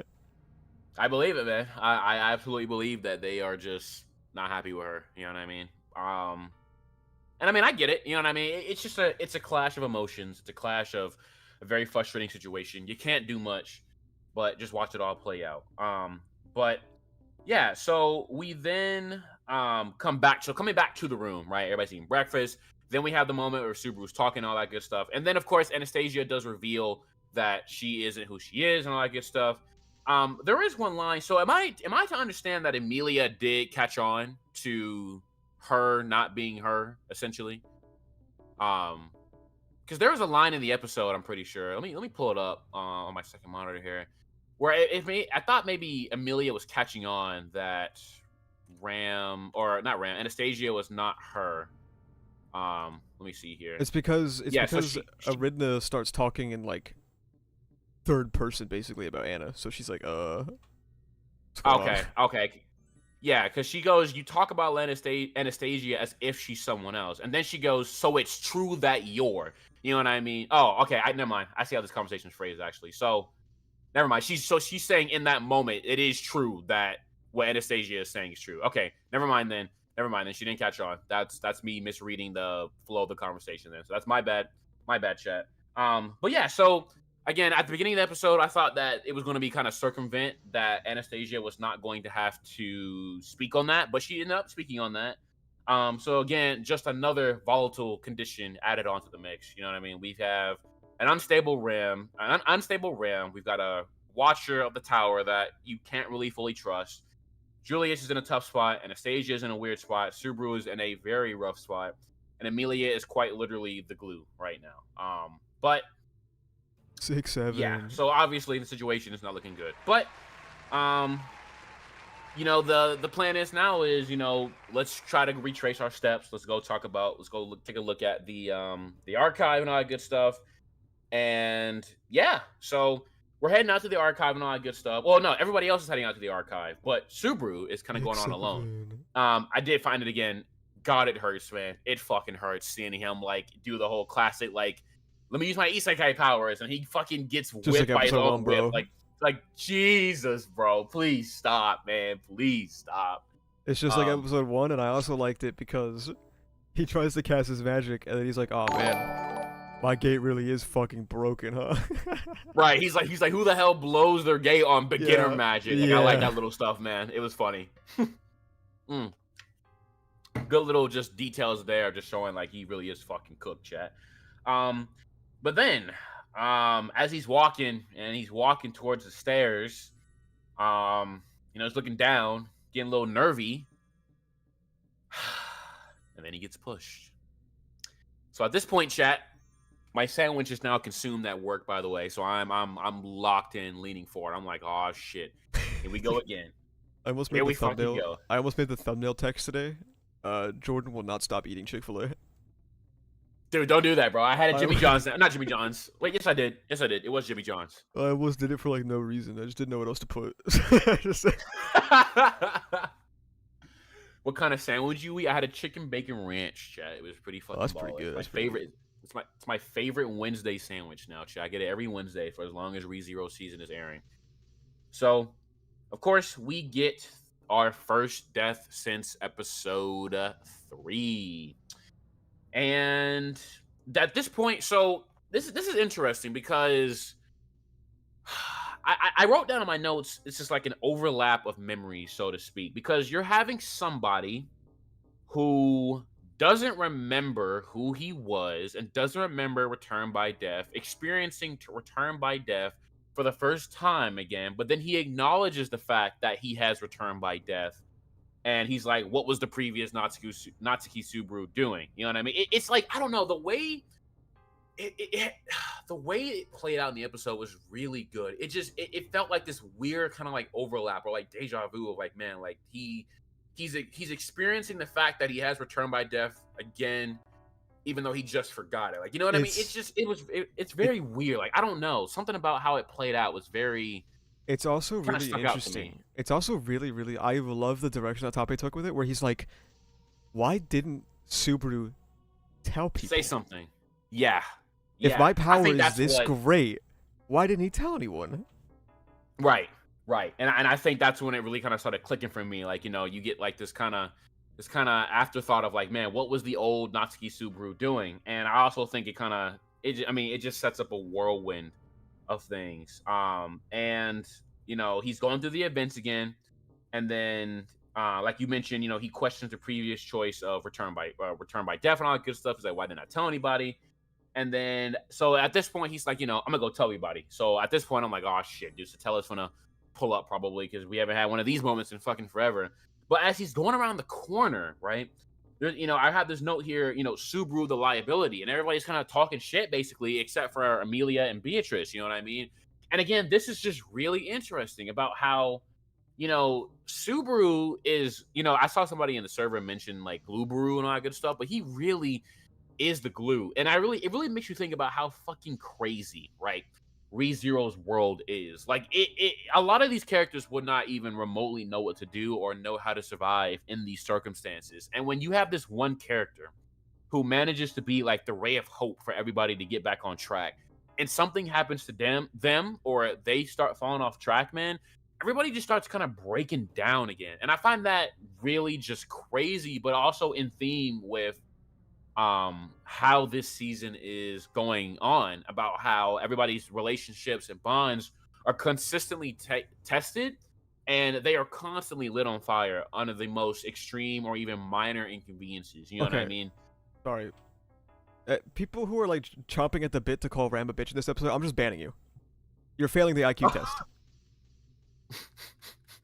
I don't know how you can watch this episode and think that like Ram is like being unreasonable. You could perhaps maybe say that she was being a little harsh in her words to Nubaru in the scene that Jordan's talking about right now, in the one that Subaru's coming back. But also she's right.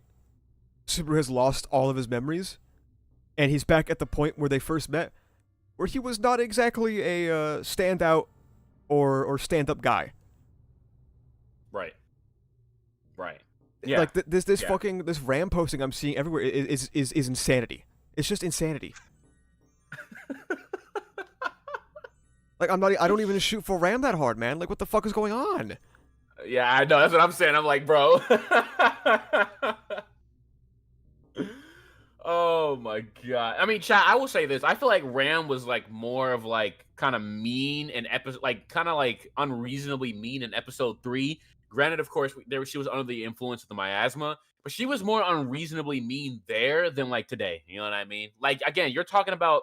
I mean, chat again. Subaru's memories are the anchor of somebody's existence right now. Let that sink in for a moment. You know what I mean? And then the existence is in question is somebody's sister that can't even remember their sibling. You know what I mean? That ricochet, it's a lot on a person. You know what I mean? I just, you know, take into consideration of that, chat. You know, again, you know, you can criticize her by all means, of course, you know, but again, ReZero has never necessarily displayed people to always be super calm under extreme circumstances all the time. You know what I mean? Everybody has a button to be pressed. You know what I mean? If somebody like Priscilla or Aldebaran can be pressed about stuff, knowing that they're usually the more like locked in Cortex, folks, not Itachi's more last than message 9 times was, out of 10, Ram was a then fucking anybody bitch. can She's be always been, but people unreasonable overlooked it. sometimes I'm not have their freeing buttons him. pressed, you know what I mean? But again, that's just my take on all that good stuff. But he hears this and he's just kind of going off, man, and he goes back to the edge again, dude. That fucking and then chat, dude. That second death is fucking rough, bro. It's like one of It's the nastiest so things in the whole rough. series, dude. I think it's worse than what we saw in episode 3, man. I agree. That shit was rough. I mean, the body parts falling off, the face just getting casually smashed. I love how they like overlaid all of like the comments from his quote unquote friends, as he just gets like just destroyed. I mean, dude, that was fucking rough, chat. And I'm like, who the hell is pushing? So obviously, I have a theory who's pushing him, but I'll get to that towards the end. It's Schultz. And I'm like, gee, dude, it's fucking Meili. Be quiet. I don't know why she's pushing him, but it's definitely her. I mean, it's probably because deep down she's still an assassin at heart. You know what I mean? Probably getting her revenge, and that's fucking crazy too. That's crazy, by the way. If it ends up being her, that's crazy. Like it's interesting because again, Meili's been calm so far, but it's like deep down, man, that's still Elsa's gang, bro. That's crazy to me. Like that she's literally just being oofy right now until everybody's not looking, bro. And that's crazy to me. And I don't know why she would do that though, because like low key is like, bro, she's getting one shot by Shala, but whatever. You know what I mean? Like whatever. It can't be the boy child. It has to be the girl child. Okay, Jordan, bro. Sho is literally that W twist, dude. Holy shit. Dude, whatever, Super Goat. Whatever. Super Goat W twist, bro. That was a good one. No, don't gas that. What the hell? Oh my god, bro. Jordan only thinks it's Meili because she has blue hair. All right, well, I can't fight for that one. Damn. Got my ass for real. Why are you blaming the only little girl in the group? That's not true. Bearco's little girl. When Schultz is right there, you're just being sexist. Schultz is not. You know what? What was my next point? Fuck you, chat. But again, and as he's falling, right? Again, brutal fucking shots, chat. The way like his face was just getting smashed up, and the breathing too, man. I'm telling you, bro. Subaru's sub VA, bro. Hey, man, he might be up there with Daiki Yamashita for like different reasons. You know what I mean? Like genuinely, I don't think there's anybody who has conveyed such like such a range of harrowing experiences of death than Daiki, bro. Not Daiki, then his sub VA, bro. Yusuke. I mean, it's like how do you like mentally prepare yourself to say I need to go in the studio today and voice his character having his body smashed in as he gradually falls down like 100 staircases. You know what I mean? Like it's crazy to me how much he has come into this role and how much he's able to embrace the moments of death in this show. Truly big stuff by Kobayashi, man. Truly big stuff. Truly big stuff. I really liked it. I did like how there's this question of who are you? You know what I mean? I at first, so this is an interesting part too. I don't know. My understanding of that "who are you" moment was just the fact that it's possible that in relation to what he did in the archive, maybe this is kind of like something in the back of his head saying like, fucking remember. You know what I mean? Like, excuse me. You need to remember. And until you do, you will go through exactly what I went through. You know what I mean? Or maybe it's just kind of like this kind of like, I don't know, like voice of death, so to speak. You know what I mean? But I thought that was a cool, like, last little detail or last little inclusion before he fucking dies. And then of course that's 2 deaths in the episode. So again, brutal stuff. I mean, thank God I don't watch this at my desk, bro. I would probably be fired for watching that shit on the clock. But pulling back into the revive again, dude, there are some amazing shots in this episode overall. Like, Subaru shots this week go insane. The close up, the tears, the facial wrinkles, and just the structure of the face just showing the sheer amount of distraught. He wakes up, he's going at it, bro, tweaking out, losing his shit, and then he fucking slaps Beatrice. Chat, let me tell you something, chat. All right, let me. I'm leaning close to my mic here, so all of you all can hear me very closely. Okay. I was able to cope with him hurting her by not remembering her, but that slap, oh, chat, you got me fucked up. You got me fucked up, chat. I am taken to pay to court, bro.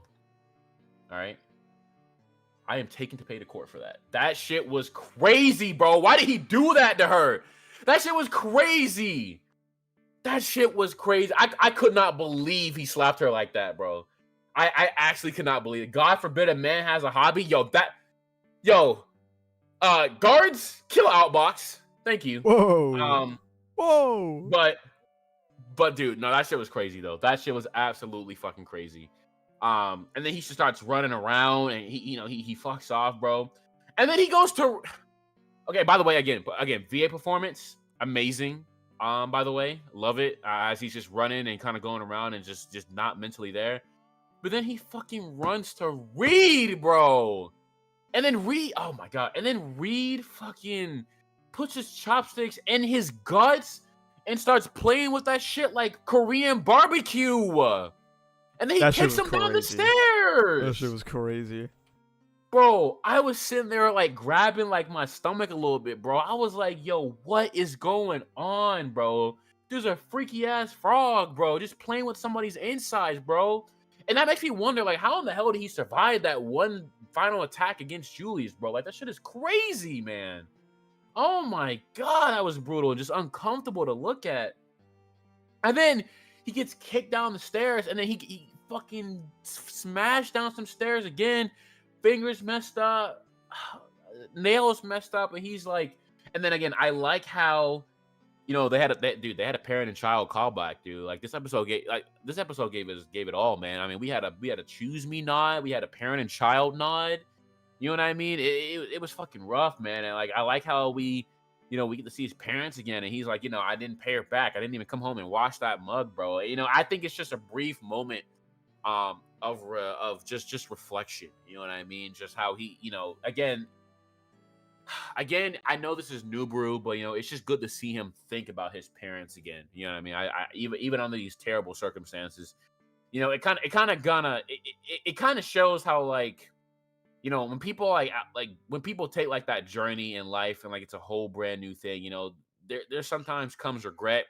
And it's like, the beginning of the episode, he was so happy and so joyful, like, hey, I'm in an isekai. And then he's like, man, like I should have did this while I was still there. You know what I mean? It's those little things about regret.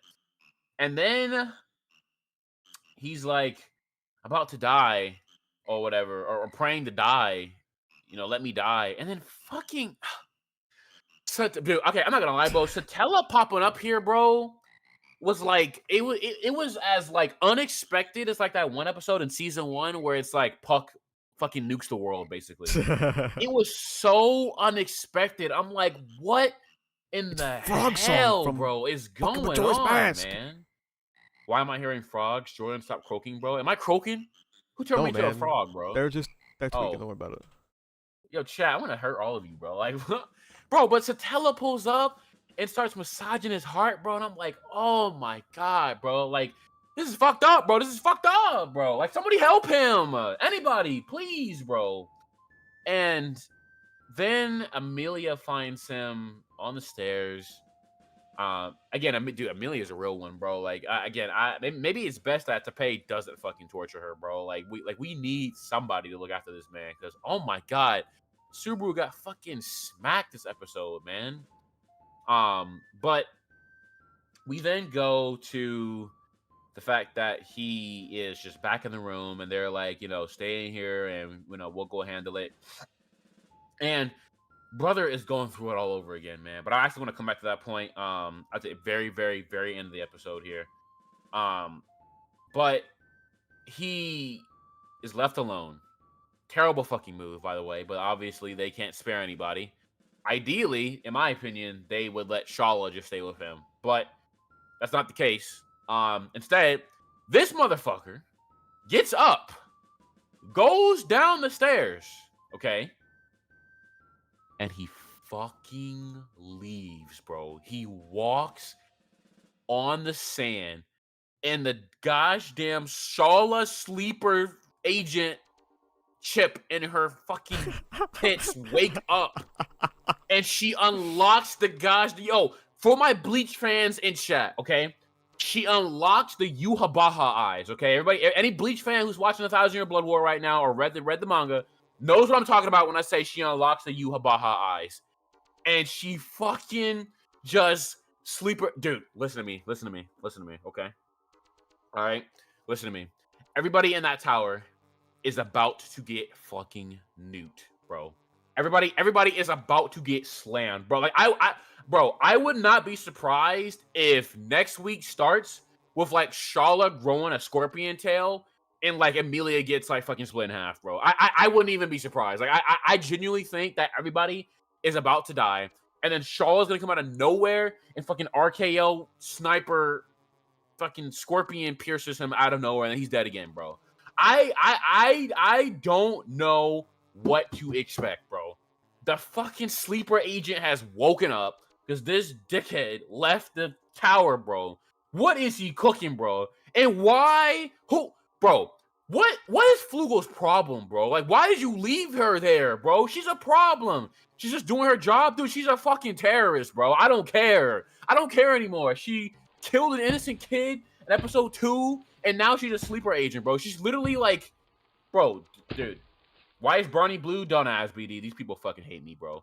But dude, I couldn't believe that, bro. I'm like, I was expecting like something bad to happen the minute he put his foot on the sand. But like, bro, not the almighty eyes, bro. Not the almighty eyes. Anything but that. I don't even know what that entails in terms of ReZero's world, bro, and what that means, bro. I am so, dude. Jordan talking about Shala like King Von, bro. She might as well be, bro. She might as well be. Like you know what I mean? Like right now, chat, what we see is the loving side of King Von, okay? And then at the end of the episode, she turns King Von, bro. Like I'm actually like terrified of what's gonna happen next week. I hope that Emilia and Shala duke it out though. Low key, bro. Please give me the baddies fighting, bro. Please. I mean, not baddies. Give me just Emilia, but please, bro. Please let them fight, bro. I think it's gonna be a crazy ass fight, bro. I'm not gonna lie. If they start throwing hands next week, bro, or if Shala just rips everybody in half, then, hey, man. I mean,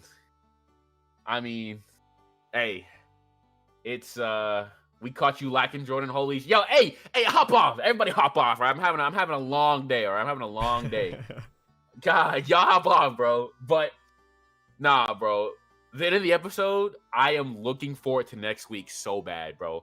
I don't know what to expect, but I am seated, bro. I will say this because I wanted to mention this at the very end of the episode. I really like the contrast of how Subaru dealt with everything in the beginning of ReZero versus how he's dealing with it now. And I think that's a clever way for Teppei to show how environmental circumstances really play a part in behavior. Because granted, of course, he died in season 1. He tweaked out in season 1, not season 1, but at the very beginning, he tweaked out a lot of good stuff. But it wasn't nearly as bad as this, in my opinion. He had a lot of room to work with. He had a lot of more people to meet. When you put people in a confined environment and then you tweak their behaviors with, loss of memory, you can't leave, you got a desperate situation, you have certain relationships that you don't know about that exist, apparently. It plays with people's heartstrings, you know what I mean? And I really just think it's cool to see how Subaru is handling it now versus how he handled it back then. And granted, of course, he always has his moments, but over the years, he's gotten a lot better with handling these return by death moments. Now it's just like, man, there's some serious, John Cho, like you're saying, like there's some serious fucking like, I mean, there's some trust issues in this group. Dude, I mean, again, Teppei is really good at depicting, just how crooked some of these relationships are. when nobody is looking. You know what I mean? Will there ever be a day where all these cracks are fixed? No. And I think that's a good thing. I think that's a good message about ReZero, about how, no matter how close you are with people can always do bad things and turn on you and have bad moments, low moments, despicable moments, disgraceful moments. And that's what it means to be human or to be a person, to be alive. You know what I mean? I think that's a good message that Teppei is always managing to push, especially with looking at this arc. But yeah, man, next week, chat, I am so unbelievably going to be there on time next week. Again, I don't know what to expect from Shala. I think my biggest curiosity now is how in the world does Subaru recover from this? I genuinely don't know. It's like Subaru is the type of character to persevere through hell 100 times before he's ready to really take it on 101 times. But this dude, he's tapped out by try number 3. And he's in the middle of the desert too, bro. So it's like, what helps him recover, bro? I just don't get it, bro. I really don't get it. It's going to be crazy. Now, I've heard, I did hear that, like, apparently next week is supposed to be insane. Also, would you like to confirm that? Would you like to let me know? No, they're doing too much. I'm gonna fucking... All right. Well... Chat, I've heard that next week is supposed to be quite the event. Oh God, I hit my microphone. Jesus Christ. But I am ready. I am ready for the rest of this arc. Asa needs to be quiet, bro. Can't stop yapping. No, that's me, dude. That's me, dude. Oh, that was a joke. All right. You got me. Fuck. But yeah, man. And yeah, like you said, Jay, no help can come to the tower. I mean, again, I'm expecting Subaru to get like fucking like sniped from a million miles away. By the time Shala rips everybody in half, again, what the fuck is Flugel's problem, bro? Like, bro, ReZero's fucking world is just so crazy, bro. It's like, what do you mean that somebody got isekai and put a tower in the middle of fuck ass nowhere, and then put a sleeper cell agent or sleeper agent in charge of it, bro? Who's spiritually Azraeli, bro? Like, what are we doing here, bro? Like, why did he do that? Why did Flugel do that? I don't get it, bro. You could have did anything with your life, bro, and you do this, bro. Goodness gracious, bro. And the worst part is that we have all of this, and Gluttony has not even shown up yet, bro. They're not even there yet. He's not even there, or they're not even there yet, I should say, because it's multiple people. So it's like, what the hell, man? Core 2 is gonna be crazy, man. Oh my god. Does Jordan not know why the tower is there? It's not there for random reason. It's there to keep Schultz under control. Yo, I'm gonna... Holy shit, you got hold God, on, dude. Hold on, bro. Hold on. No. You're going to timeout for 60 seconds to that one. Congratulations, Subago. You are my first timeout ever. Congratulations. You've made history today. Yeah. You have made history today. Actually shot him. I did. Hi, Jokester. Or Jokereister. Sorry. What's going on? Good evening. Bro, Flugel also planted a tree. At least he is environmentally conscious. Oh yeah, dude. Yeah, sure. We'll take it. Timing out someone who is just being helpful. Yo, Floppa, you want 5? You want 10? Hey, I see you, Big Flop. Don't worry, man. Call the guy the Archbishop of Wrath getting Jordan riled up. Like, dude. Would you like to hear the things that weren't in the episode now? Oh, fuck me. There's cuts. That's right. Hold on. Get my notepad out. Jordan shooting journalists as usual. Now, that is a crazy statement. Oh, my God. Oh, my God. Please. I see it's become a dictatorship in here. Just today. All right. Give me the cut. Yo, Frosty, say one more thing. I'm gonna play. All right, Frosty. hold on. You know what? Hold on. What's the maximum amount of time? Hold on. 24 hours. Oh, you lucky I like you. All right, Asa, go ahead and give me the Okay. cuts. The first cut is kind of minor, but I like it. It's basically a callback to Arc One Subaru being kind of like an asshole who like dehumanizes people. You know. His pretty much his first thought in that room is he's like, oh wow, the girl in front of me is a silver-haired heroine, and he thinks of Bayako as like a helpful mascot character. That's fucking all right, bro. That's crazy. Let me see, because there's some good narration I'd like to read to you as well. Let me look for it real quick. Did you just compare me to Trump? Yo, Captain K? Yo. When he first tries to use his whip, and it hits him in the head, he thinks, why is a whip his weapon anyway? Picking a whip instead of a sword or a gun reeks of a dweeb trying to stand out and look cool. Oh, he fried himself, bro. Oh no, bro. And then in himself. that sequence, the narration goes as follows: forgetting his memories, making the people he was supposed to be together with worry, losing everything he had built up, and turning into useless baggage was not enough. The scars etched into his body were all that remained of his history, leaving only a faint outline. And then he thinks, it's like I'm a papier-mâché fake. It's a bit late to realize that, though, since when have I ever not been a sham? Damn. I mean, that's true. You go back to parent and child. Yeah. That's pretty cool. When he first loops, we're gonna go out of order, because like I'm reading it basically in the order of my script, which is like in the first part I talk about like cut narration and stuff. Okay.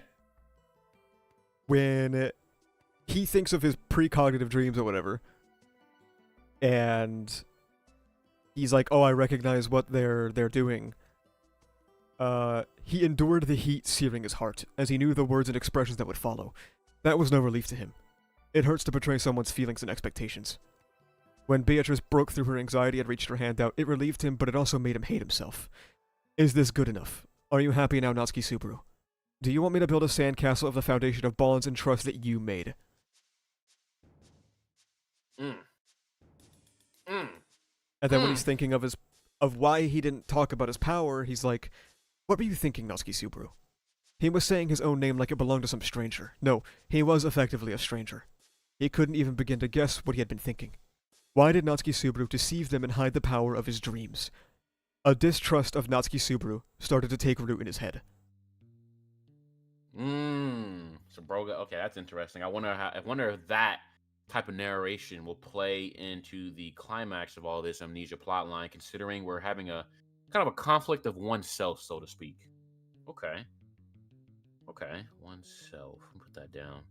All right, what we got? A small part is the guilt toward Amelia and the others tormented him. He was deceiving them when they were so sincere and honest. Okay. All right, so he acknowledges that too. Acknowledges and then deception. When he hears them talking shit, being like, oh, he's like, he can't fucking do anything anyway. He grits his teeth at the venom laced in those words, and he started walking, and then jogging, and then running, and then he thinks, what sandcastle of trust? Acting like you understand when you don't know anything. Trying to claim what Natsuki Subaru earned for yourself. I like how Tefe is kind of doing that. Like, he really is kind of portraying Nubru as like a different guy. But it's true. He's a shell of a former self, essentially. When he is falling and colliding with the stairs and losing his limbs and such, the narration goes, his limbs were crushed, his face was shattered. He lost the human form and became something not human, shaping it as something that was not Natsuki Subaru. He was ceasing to be Natsuki Subaru. He lost his memory, his form.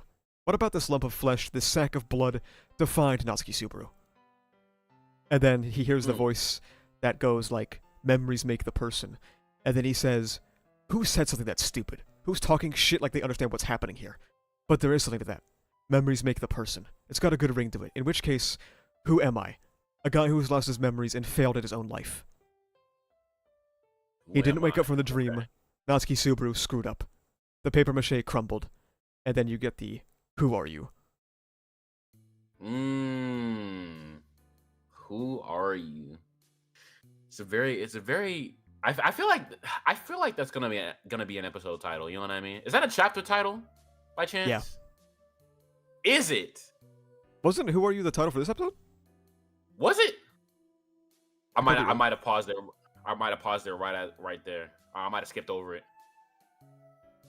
Did they even show that? Did they show that in the episode? Show what?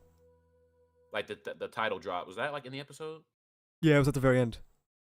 Okay, I might have paused it like right when Charlotte started tweaking. I might have paused it. That's fair. Okay, like literally the minute she started Um, tweaking, I might have paused it like a second before. He respawns. He starts freaking out, of course. It's kind of communicated in the anime, but I'll state it anyway, just in case. Emilia touches his back to calm him down, and that makes him think of being pushed. And then he freaks out more. Right. And he I did thinks- notice that. He thinks he had to get away. He brushed away the hand and fell over. Don't let anyone touch it. Never again. Not that again. And then he slaps Beatrice away and he starts running. He could hear Death's footsteps catching up. It was chasing. Why won't it end? If I have to suffer like this, then I would be better off. And then, he bumps into you-know-who. Yeah. As he tumbles down the stairs, he wonders, why am I in a place like this? Why am I in this world? Was that searing pain just a dream? Just a few hours ago, he'd been living a normal, boring life. There was no danger and nothing to worry about other than his aimless future. I was in a place where all I had to do was avoid my parents' eyes. Is this what I get for doing that? For causing them so much trouble? For always disappointing them? For not being a good son? Is that why I was thrown into this hell where I have to experience excruciating pain but can't die? And then, of course, he thinks about the cup. Right. He went to the convenience store, used money he hadn't even earned, and woke up in a place like this. He didn't wash a single cup. He didn't respond to his kind mom, and because of that, he's dying in a place like this. I caused all that trouble, couldn't repay anything they did for me, and couldn't even wash a single cup. And now I'm going to die. I'm going to be turned into a dirty, bloody pulp and die, surrounded by people I don't know, without my dad or my mom. Damn. Okay, that's pretty fucking deep, man. Hold on. Okay. Oof. There's a lot of regret on his previous. I mean, naturally so, of course, given the circumstances. But there is a lot of regret. Yeah. On that previous life, man. I think like you get like the very like they're both equally emotional, but like parent and child came off a little bit softer at least. I'm more heartfelt. This is just like fuck, man. This is heavy. And then, during the Satella stuff, when she says, I love you, he thinks, how much emotion would have to be boiled down and concentrated to even get close to the words she whispered? There was a certain quality to it. A quantity, a time, a weight, a value, a concept. I don't know how many people there are in the world who've said I love you, but if you combined every time it had ever been said into one, it would turn into her I love you. Well, that's As her crazy, bro. fingers brushed up against his heart, he thinks, a shock that pierced him dominated his body that was so terrified of pain. Her love wouldn't release his heart, as if she wouldn't allow him to pay attention to anything other than her, like an unquenchable greed. As if her envy toward everything made him unable to turn away. Alright, so we got some Satella. Missions details. Grip on. Alright, keep going. And so, this narration isn't like super important, but I like it. It's basically when he's crying on the stairs right before Emilia comes in. Okay. He says, just kill me, and then he thinks, even if he was killed, can he really be killed? He just kept crying like a foolish child, soaked in urine and despair, until the sounds of footsteps and worried voices reached him. The ruined remnants of what was once a person kept crying, just kept crying. Goodness gracious, man. Just kept crying. Just kept crying. As Ram takes Rem out of the green room, he thinks, they were strangers, but it's not their fault. It was his fault. He was the stranger. Trust and affection he couldn't remember, losing the time and bonds that they had presumably built up. That was still better than being the target of an uncomfortable love. He could find a way to cope with that, but why did he have to foot the bill of all the grudges Natsuki Subaru had accumulated too? I like that too. That's a good point. Like I said, it kind of goes back to like when I say he was kind of like innocently, like he's a victim in all this. Mm-hmm. You know what I mean? The Subaru or Nubaru is a victim because he doesn't know what he came into, or he doesn't know what his former self got himself into, so to speak. You know what I mean? And trying to digest all of this all at once is just, it's a lot, man. It's a lot. A really small cut. When Subaru was thinking about the proof of him being here for a year, he looks at more than just like his blackened hand. He sees the calluses on his hands that are far stronger than, to him just a few hours ago. He was littered in scars, and he felt guilty about what his parents might think, but he thinks that was just one more thing to throw in the pile of complicated feelings he felt when it came to his mom and dad. When Subaru first sees the entire Pleiades party, there is a little bit of cut monologue where he thinks about how attractive everyone in the room is, and he's like, damn, I'm really bringing down the average.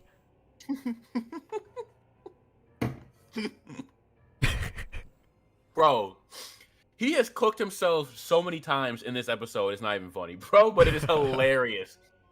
Oh my god. And that's crazy, because the fandom really likes how Subaru looks. And his pathetic ways, to quote. There's a few points where people keep telling Subaru that his nature hasn't changed, and in the anime it's not really shown. I guess it is actually as he falls down the stairs, but in the novels, the table scene too. Yeah, in the novels, it's kind of fucking him up. He's kind of thinking like, shit, like, I don't know, can I be this person that they want me to be? But they keep talking about how, despite his state, he still has Subaru's unchanging goodness, which I think is interesting. Right. Yeah, that's kind of what I got looking at the table scene, how people were saying, like, it's still Subaru in there, and how he was kind of, like, keeping everybody, functional and all that good stuff. When Ram asks Subaru to get the water, there's a bit of cut exchange here. Emilia is like, well, Subaru's not a servant, he's my... And then he takes that pause of hers as hope that she's going to say lover, but she's like, no. And then he's not surprised. He thinks memories are not, there's no way she'd ever see me in that way. Oh my god, bro. Yo, I need this guy's memories back now, bro. Please, bro. I can't take this. After the Subaru and Ram scene, we don't actually cut straight to them being back. We see them walking back, and they stand outside the room for a bit because they hear them talking about Subaru. And they overhear Emilia going like, Subaru would never make this up because he knows how painful it is to be forgotten. And he couldn't see it, but he could imagine from the tone what sort of expression Emilia had. Her eyes filled with trust in the other Natsuki Subaru. It certainly isn't faith in me, he thinks. And before that's actually a tough cut. Yeah. Before they both re-enter the room, Ram tries to banter with Subaru, but it's obviously not hitting. Because that's not her goat anymore. And it causes a flash of emotion in her eyes. About to say, yeah, I wouldn't want to ban her either, but you just jacked me up. Jeez, I mean, shit. It's like getting jumped in Chicago and be like, hey, we good, man. It's like, no, bro, we're not. We're not good at all. Small cut is Aridna actually comments that Subaru and Betty both knew about her true state before anybody else, and Nubaru's a bit surprised by that, and is another reason that he begins to develop a distrust of Natsuki Subaru. Man. And Ram is Ram is like, how many more secrets are you holding out on us? And he's like, I don't fucking know, man. Yeah, exactly. I mean, little do they fucking know. Dude, I'm not gonna lie. I look forward to, oh my god, bro. You know what I want, bro? You know what I want? Okay, because I did read Bocce, okay, right? Yeah. Okay? Arc 1 of Bocce. You remember how during the final fight of Arc 1, they were like having like a conversation in like that little realm? You know what I mean? They were like, having like the conversation of like Chihiro was accepting like his father's, like, how his father's swords are being viewed in Homeboy's eyes and all that good stuff. I hope they have like that little like internal, like Nubaru and former Subaru end up having like some type of conversation. I don't know how it's gonna happen, but oh my god, bro, can you imagine? Chat, I am gripping at my shirt right now. Can you imagine Nubaru and former Subaru having a conversation? And he's like, and Nubaru's like, how did I become you, bro? And he's like, through hell. Oh my god, Teppei, you have me by the balls, bro. Please, bro, please. Oh my god, I'm sweating, bro. Dude, a conversation between like his former self and his current self will be like on some Evangelion shit, bro. Like, oh my god, I can see it, bro. I can see it, bro. Dude, when are you gonna get back on Bocce, by the way, before I continue? Ooh, next point. Okay. So, in the anime, they don't bring Subaru to go look for any clues in the library. In the novels, they did. And we basically lost a whole section. Fairs. Which yet again includes the floor names that have been cut from the anime Oh, so many times. you ain't getting them, bro. You ain't getting them. Nubaru hears about Taigata in the Books of the Dead, and he's like, oh, the books sound interesting, and Taigata rings a bell, and then he hears more about the books, and he's like, wow, that's fucked up that someone did that. Bro. Oh, man. Aridna asks Shala if Subaru possibly lost his memories from reading a book, and she's like, I don't know, dude. And Of course she doesn't fucking know.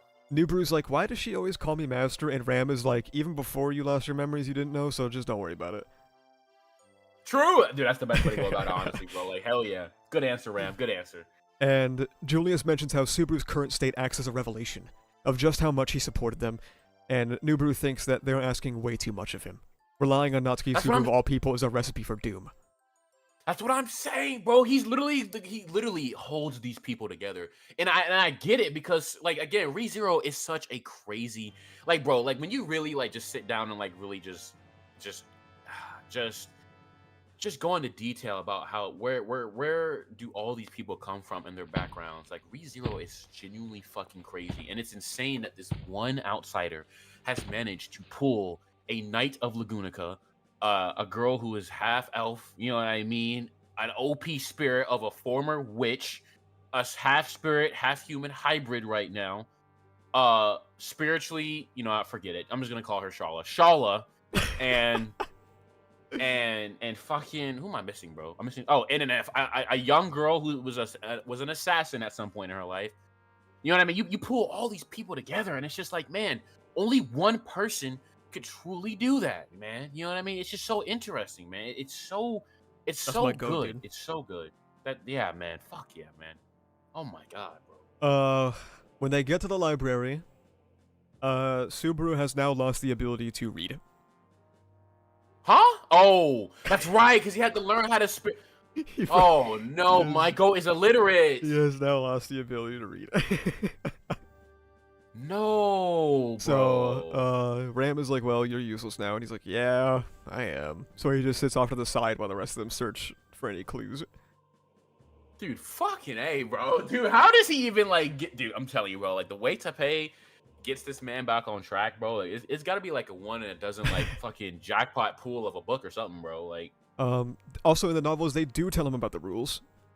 Which really goes to show you how fucked up his mind is, because when he breaks it at the end of the episode, by the way. What the hell? Why'd they cut that? Oh, well, I guess you can't really find a place to really put it. So they tell him about the rules, and he's like, well, what happens if they're violated? And Charlotte proudly informs him that that is her job.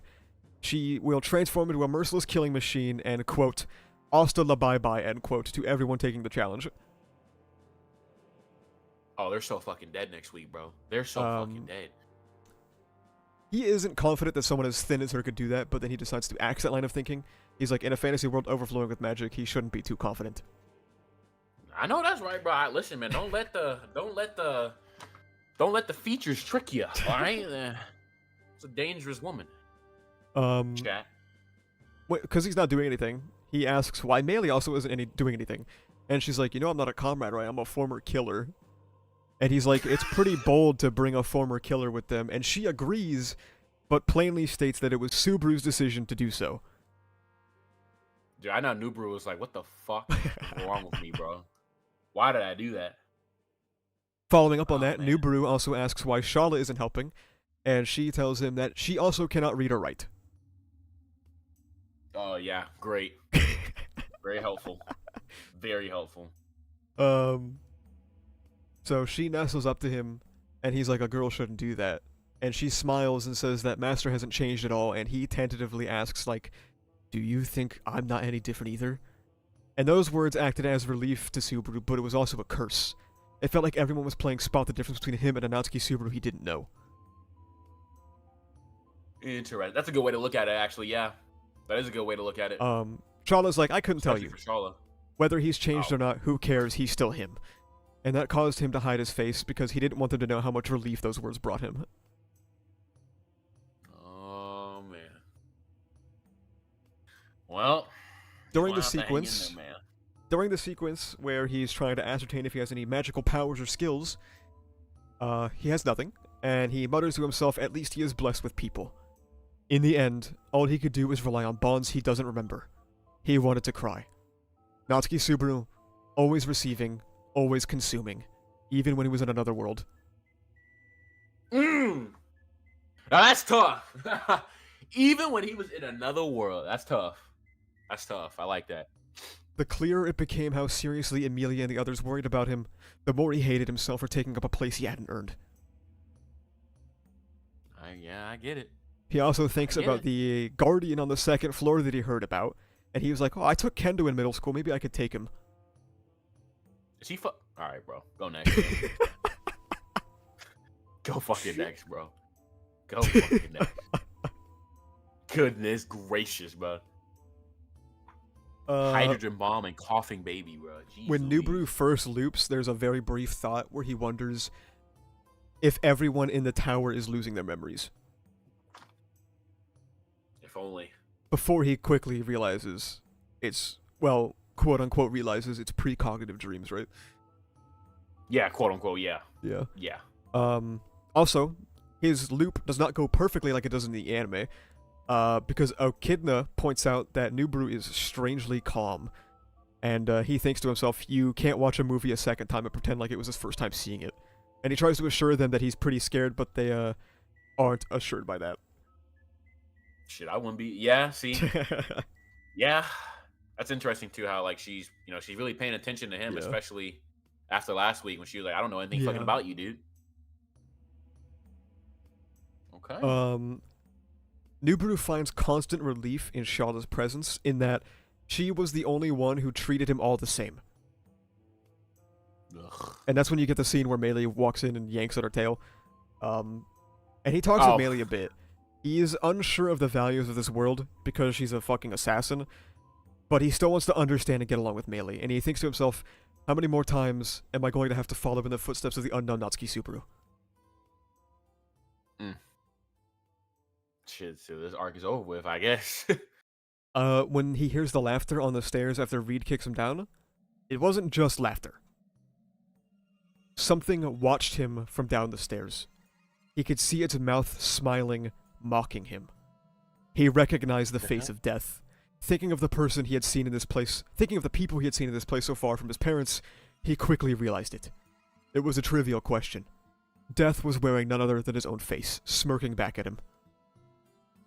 I would have liked to see that represented visually. I think they would have done something cool with that, actually.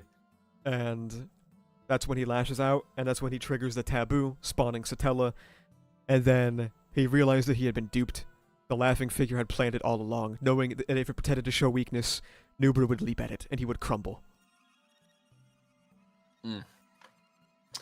I really like that for that to have stayed in towards the end. It didn't have to be a bunch of dialogue, of course. Like that's definitely like a visual thing. Mm-hmm. And they could have made like this twisted looking Subaru kind of looking back at him at kind of like how Aura Monster looks, funny enough, but you know.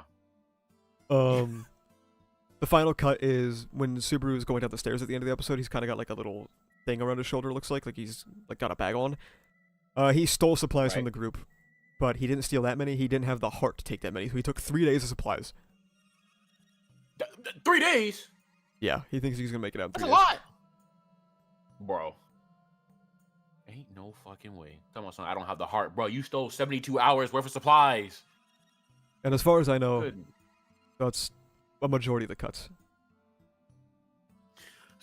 It's okay. So overall, it definitely sounds like Teppei really wanted to kind of drive home the fact that he realized that Subaru is aware that he's living in a former shell of himself right now. Definitely a lot, and I mean a lot of reflection on that idea that, you know, he's having to the people who are there for him and the people that he has to rely on are not relying on the same person or not invested in that same exact person right now. You know what I mean? It's very Very interesting stuff. I do like it though. A lot. That's some pretty good stuff. I mean, The chapter titles that we unfortunately do not get to see because we're watching the anime for those in chat. This episode covers coming out of the convenience store, there was a wondrous world, thin ice relations, a place of relief, a paper mache's dream, who are you, ruins, and the starting section of Abandoned by the Stars. Even though in the anime, for some reason, when he takes a step outside, it's fucking 12 p.m. Abandoned by the Stars. Ooh. Wait, didn't I? I feel like Abandoned by the Stars goes tough. I feel like I've heard that before. Did you tell me that before? Yeah. Yeah. No, that fucking dude. That title. That goes hard. Abandoned by the Stars. Ooh. I should add the titles to the episode videos too, probably, because they're so fucking fire, man. Yeah, that'd be a nice like little closeout. You know what I Yeah. mean? A little quick 60 seconds to add on to. That's actually kind of nice to have. That'd be cool. Abandoned by the singular star. Yeah, in the novels, when he steps outside, it's like nighttime and the stars are shining, which is why it's called Abandoned by Why the the Stars. hell is it daytime then? I don't. What- I what are literally. they cooking? I couldn't tell you. I have no fucking idea why. Well, maybe I assume maybe like after like a little while goes by, it'll be dark. And by the time Charlotte comes behind him and fucking spanks him, Maybe, man. man, Good episode what though. an episode, man. Best of the season, what man. an episode. Best episode we've probably gotten in years. Many, many years. Is that true? Is that true, bro? Nah, that can't be true, bro. Hold on, bro. Let me think. Do I put this over episode 3? Yeah. I don't know, man. That Beatrice slap, man, it's kind of. Ooh. And Kind of. would you like to have the silliest payoff to a joke ever? I would. You see how... I'm sure you're familiar with the joke where people call you Jordan in quotation marks. Yes. What the? No. That's because in Arc 6, no. Natsuki Subaru and Natsuki Subaru are differentiated by quotation marks. No. Are you serious? Yeah, dude. That's where it's from all this Yeah. time? Yeah. Chat, I have waited 4 fucking years for this moment. Oh my god. Why was nobody gonna tell me this, bro? Where the hell was this last week? Chat, that's a pretty good joke. That's pretty fucking sweet. So that's how Teppei kind of identifies. Okay. So In I the wonder text, then, I yeah. wonder then, if that's the case, I wonder if there's gonna be a chapter that's called like Natsuki Subaru regular and Natsuki Subaru and quotation marks, you know what I mean? Like I wonder if that's to be like a chapter title, you know what I mean? That way they kind of set up like my hypothetical what if they talk to each other kind of chapter. Oh, that'd be so fire, bro. Oh my god, bro. My jimmies are getting rustled thinking about it, bro. Holy shit, bro. I'm The telling you, fucking Teppei bit, has dude. The bit dude, finally paid off, dude. finally. Now I know, chat. I appreciate that bit, chat. We have to keep it though forever, unfortunately. So everybody don't stop. Don't fucking stop. Oh man. Guy Dude, always Teppei- wondering about something. Teppei has such a good fucking layup with the end of this thing, bro. Like, cause like, dude, like, I'm not gonna lie, like the fact that like he intentionally separates Subaru and Nubru like that, bro. Like, oh my god, if he's cooking, bro, okay. Let me tell you something, chat. Okay, if Teppei is cooking, he would give me an episode that's called Natsuki Subaru and Natsuki Subaru, okay? And it's the former Subaru and the new one talking, and the new one kind of embraces who he became, and it restores Subaru. I don't know what the conversation is going to be like, obviously. I think it's going to be a lot about how he embraced the hell he was in, and just a bunch of other stuff. But chat, he can do it, chat. The layup is right there, chat. He can do it. He's right there, chat. He's right So- fucking there, bro. How do you feel about the Amnesia arc, bro? Fuck you, you know my answer. Dude, it's good. It's good, man. Teppei has subverted my expectations quite nicely so far. I mean, at this point, I don't even think I need to really worry about it like that. I literally thought it was gonna be like a much like again, my whole thing is that I just didn't want this to be like a thing where it's like we get 3 episodes of like just the obnoxious, like, ugh, kind of aspects of him. Knowing the current him is just so much better. You know what I mean? But in one fucking episode, they have not only subverted expectations for me personally in terms of what I was expecting, but they didn't drag it on. You know what I mean? Like they made him traumatized pretty fucking hard, quickly, and they're getting the ball rolling because now we're gonna go back to Shala and whatever the hell. I mean, dude, she basically has mega evolved into a really big fucking problem, chat. Okay, I don't know what she's mega evolving to. I don't know if she's gonna grow scorpion tail and stuff like that, but she is mega evolving into a major fucking problem. Thank you, Flugel. Hashtag great tower guard. And Brosty says he thought it was gonna be ass like Dandan, and we get it.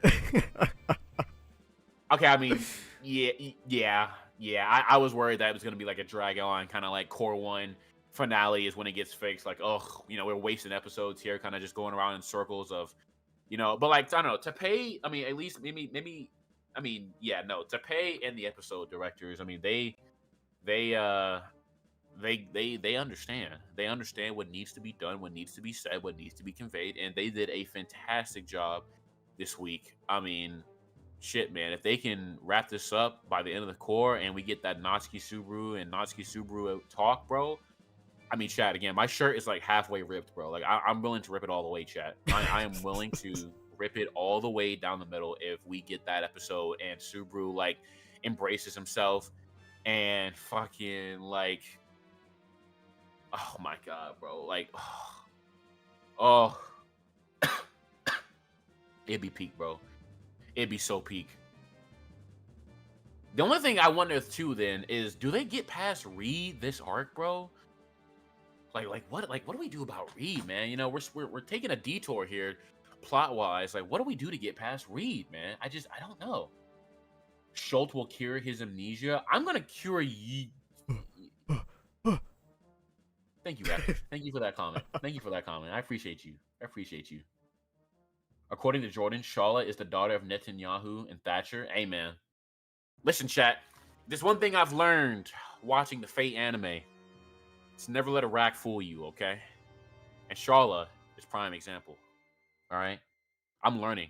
I'm being better. She will not get the best of me. And then, dude, she's going to kill everybody next week, bro. We're going to start the episode next week and Amelia's body is going to come flying over the edge in half, bro. And then I'm going to have to watch Beatrice get pierced for the third fucking time, bro. I swear to God. I swear to God. Chat. Oh, don't piss me off, don't chat. worry about it, dude. You're not going to have to watch Beatrice get pierced. You want to know why? Why? Because by the time Subaru gets back, if he does get back, she would have already dissipated into mana anyway. Guards, kill the dog. Yo, chill. Kill the dog. Guards, kill the dog. I need this guy gone. No, you don't. There's no way, bro. No. Guards, put me next to Zorbus. All right. I swear, if I have to watch Beatrice get fucking body slammed again, bro, I swear to everything, bro. Not again. I can't take 2 Beatrice deaths in one season, bro. It's bad enough she got killed. It's even worse she got slapped, bro. Please, not again, bro. Don't let it be when Subaru wasn't there to save her either, bro. Oh my god, I can't do this shit, bro. 6-7. Dude, this just in. Jordan advocates for animal death. I advocate for the death of the tower guard. Yes. Save the Pallades Watchtower, Shala. Yeah, she's gonna turn the fucking Ichigo and just go crazy, bro. Shulk gonna come in clutch and solo Shala. Yeah, okay, bro. I guarantee you what's gonna happen is that Reinhardt and Emilia are gonna buy like 10 minutes, and then Anna's gonna get fucking slit in half again. And Meilei's gonna, I don't even know, bro. Fucking Meilei might damn near summon a bunch of worms and just break the tower down for all I know, bro. Like, I don't know, bro. Goodness fucking gracious, man. This is a mess, bro. This is shit, man. For all I know, Meilei might make it out alive and then fucking summon a tower worm or a worm and make Subaru get eaten before she dies. You know what I mean? Like, I don't know, man. Next week is not gonna be pretty, bro. I mean, good episode. Asa, give it to me straight, man.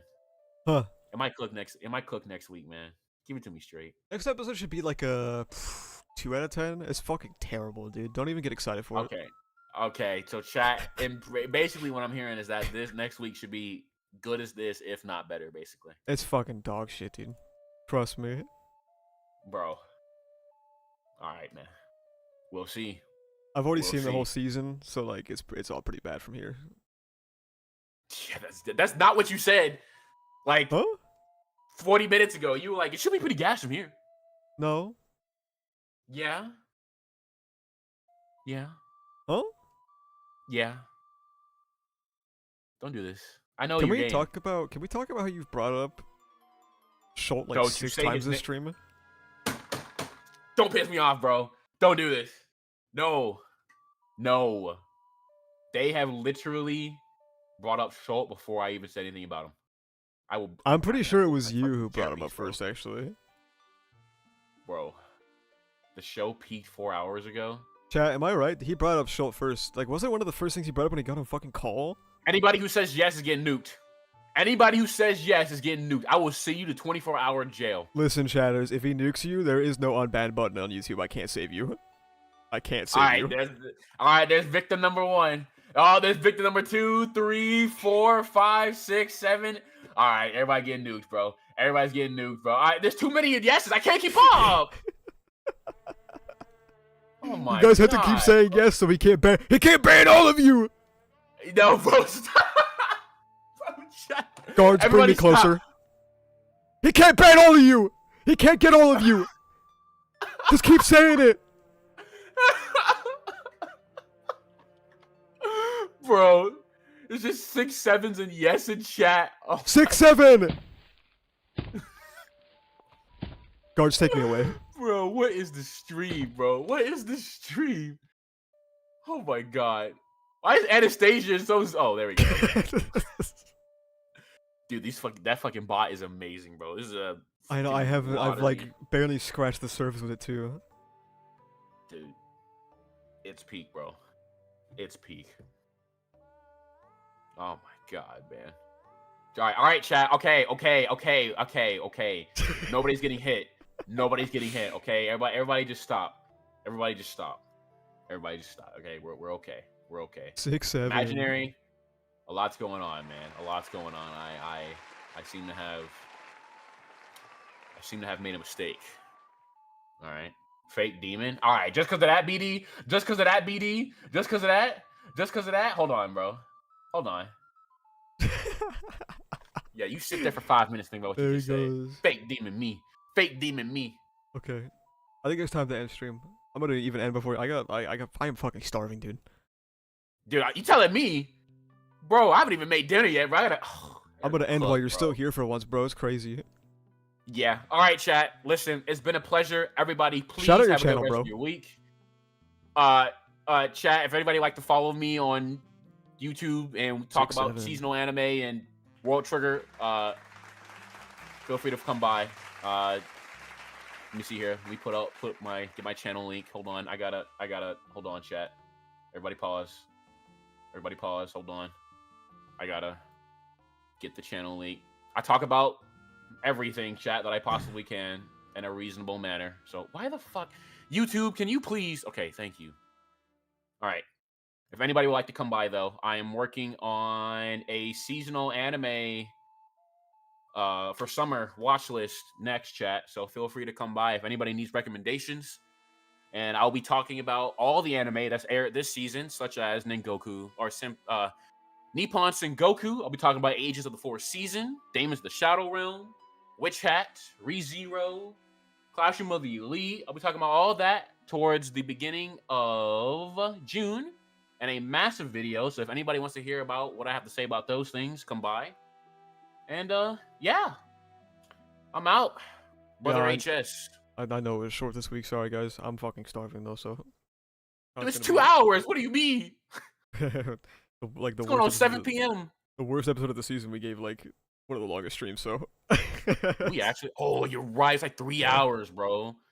I would be fine Shit. with still going, but I need to eat so bad, bro. Nah, I feel you. No, chat. I promise, chat, for the finale, we'll do a little something, chat. We'll start. I might take off that day, chat, for the finale. That way we can start early and we can stream a little longer, chat. How's that sound, chat? How's that sound? I'll take off. How about that? I think that'll work. Maybe if my boss doesn't fucking deny it. But all right, chat. I will see Bye, you Jordan. guys next week. Hasta luego, mi amigos. Guards, bring me closer. Thanks everyone for coming out. I appreciate it. Make sure you're subscribed if you're not already subscribed. I post episode videos weekly. I'm working on a fat ass JJK video. I also got a theory video coming down the pipeline and some other stuff. I work on videos. You know, who would have fucking thought? Yeah, he'll be purple again. Don't worry about that.